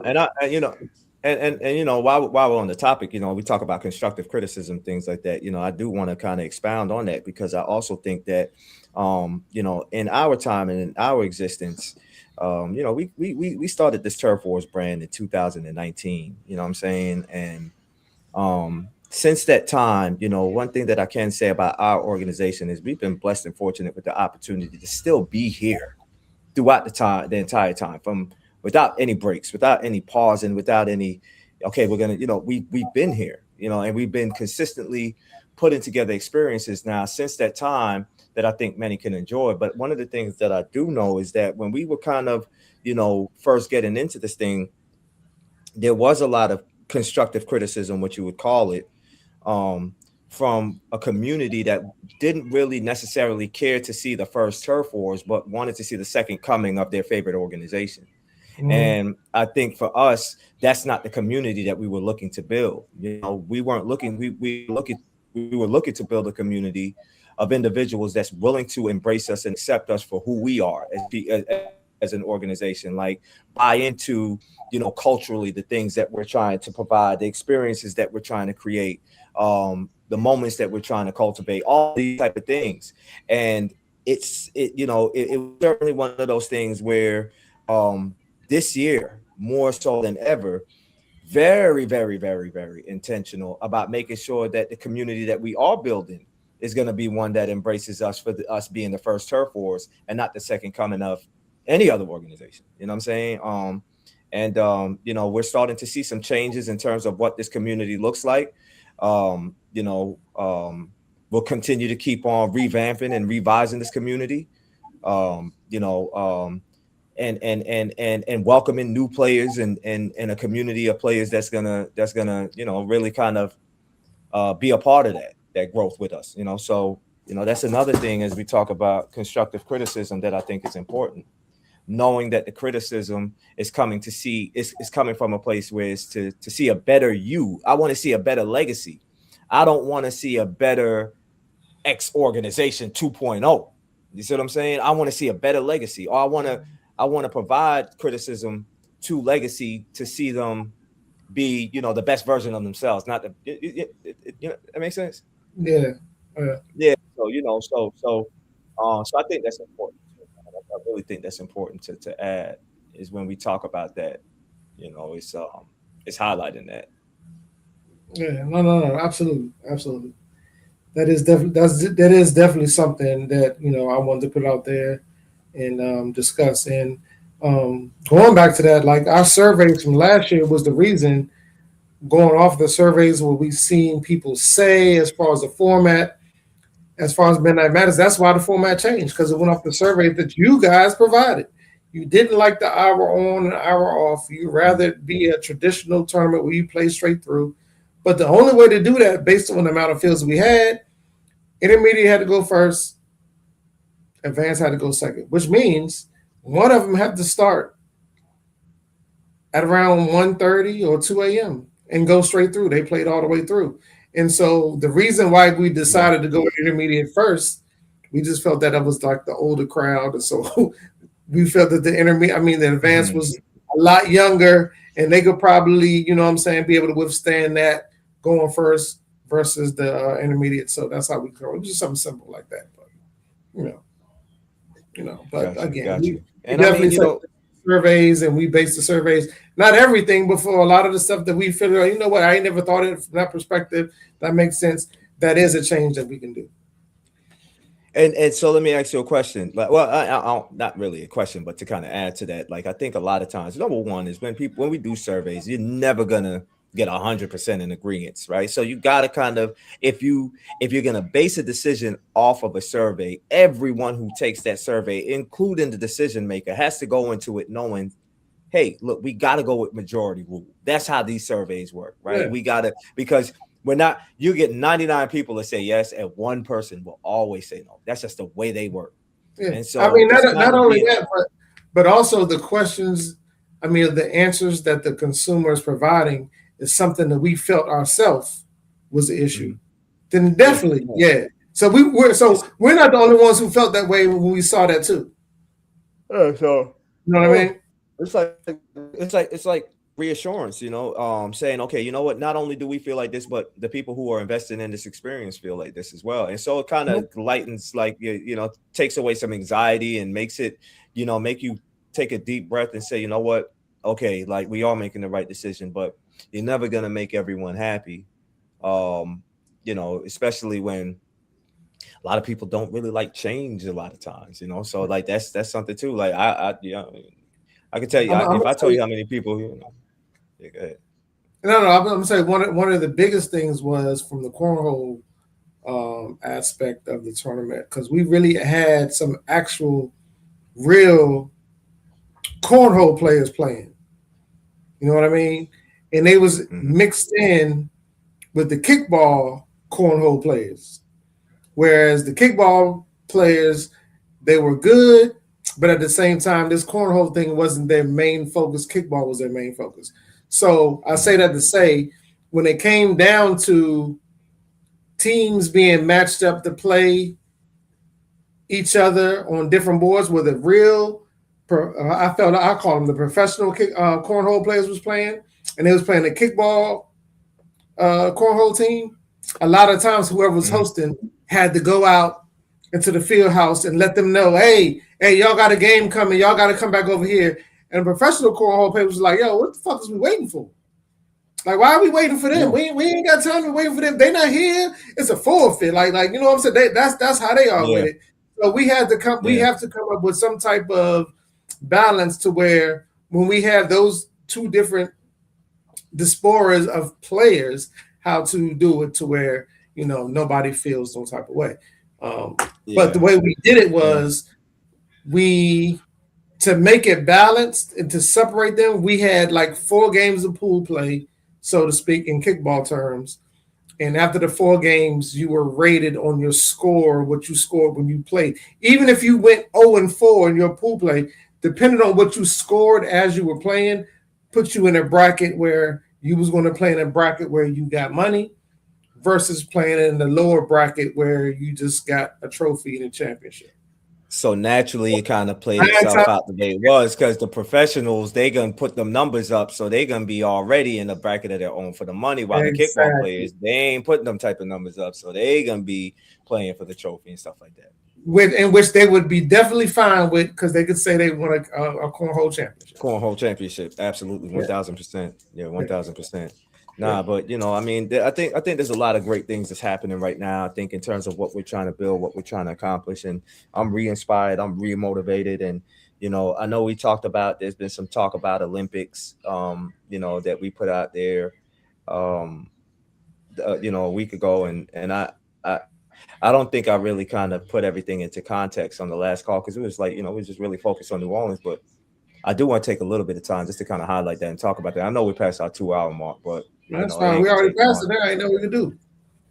Yeah. So like, one of the things that I talked about in the beginning of the when we was on the podcast, one of the things that I talked about was I talked about like just being motivated and being inspired by something, like and wanting new challenges and things like that. And I really believe, like, at one point I was like, what's next for us? What's next for us to do? Like when you feel like you've accomplished more than you thought you were capable of. And um, as I look at this game and I look at the opportunity that's in front of us, I think that why not try to give it a shot and give yourself the challenge of helping at least start the process of getting the game to the next level.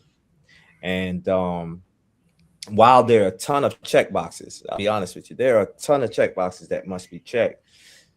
Our goal is to start off and at least check the first one that we believe is going to be a very important one of many. And that's really kind of the governing body which we've established under the name Right. of U.S. Kickball. This is not an international governing body, so it's not something that we're holding other countries to.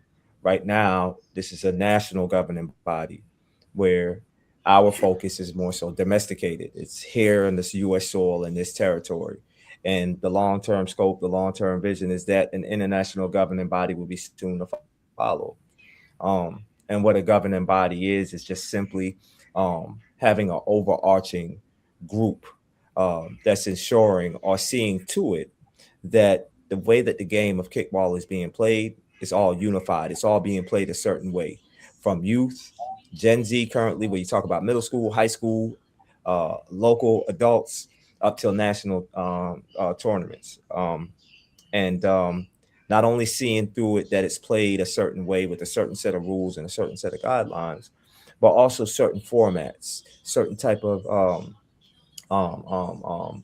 products in terms of the balls and things like that, right? So just establishing both unity and structure and having a board of directors and a team that's going to really help us stay honest and committed in that space.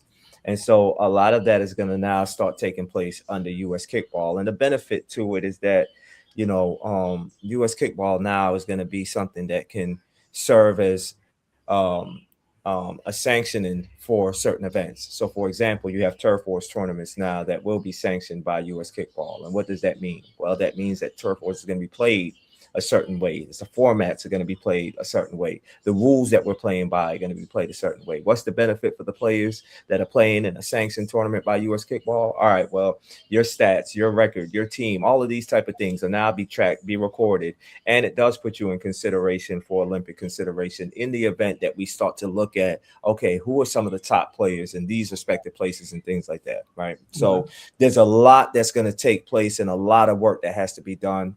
And listen, we just may be the ones to start it and kind of get the wheels get it rolling. And it may take somebody else to come along and take it out of our hands and take it to the next level. But, one of the things that we definitely wanted to task ourselves with the challenge of was taking that first step. And so that's what we're doing. And I'm very excited about it. Had a phone call today that I believe was a really good phone call and a promising opportunity as it relates to where we can take this thing. And yeah, there's that.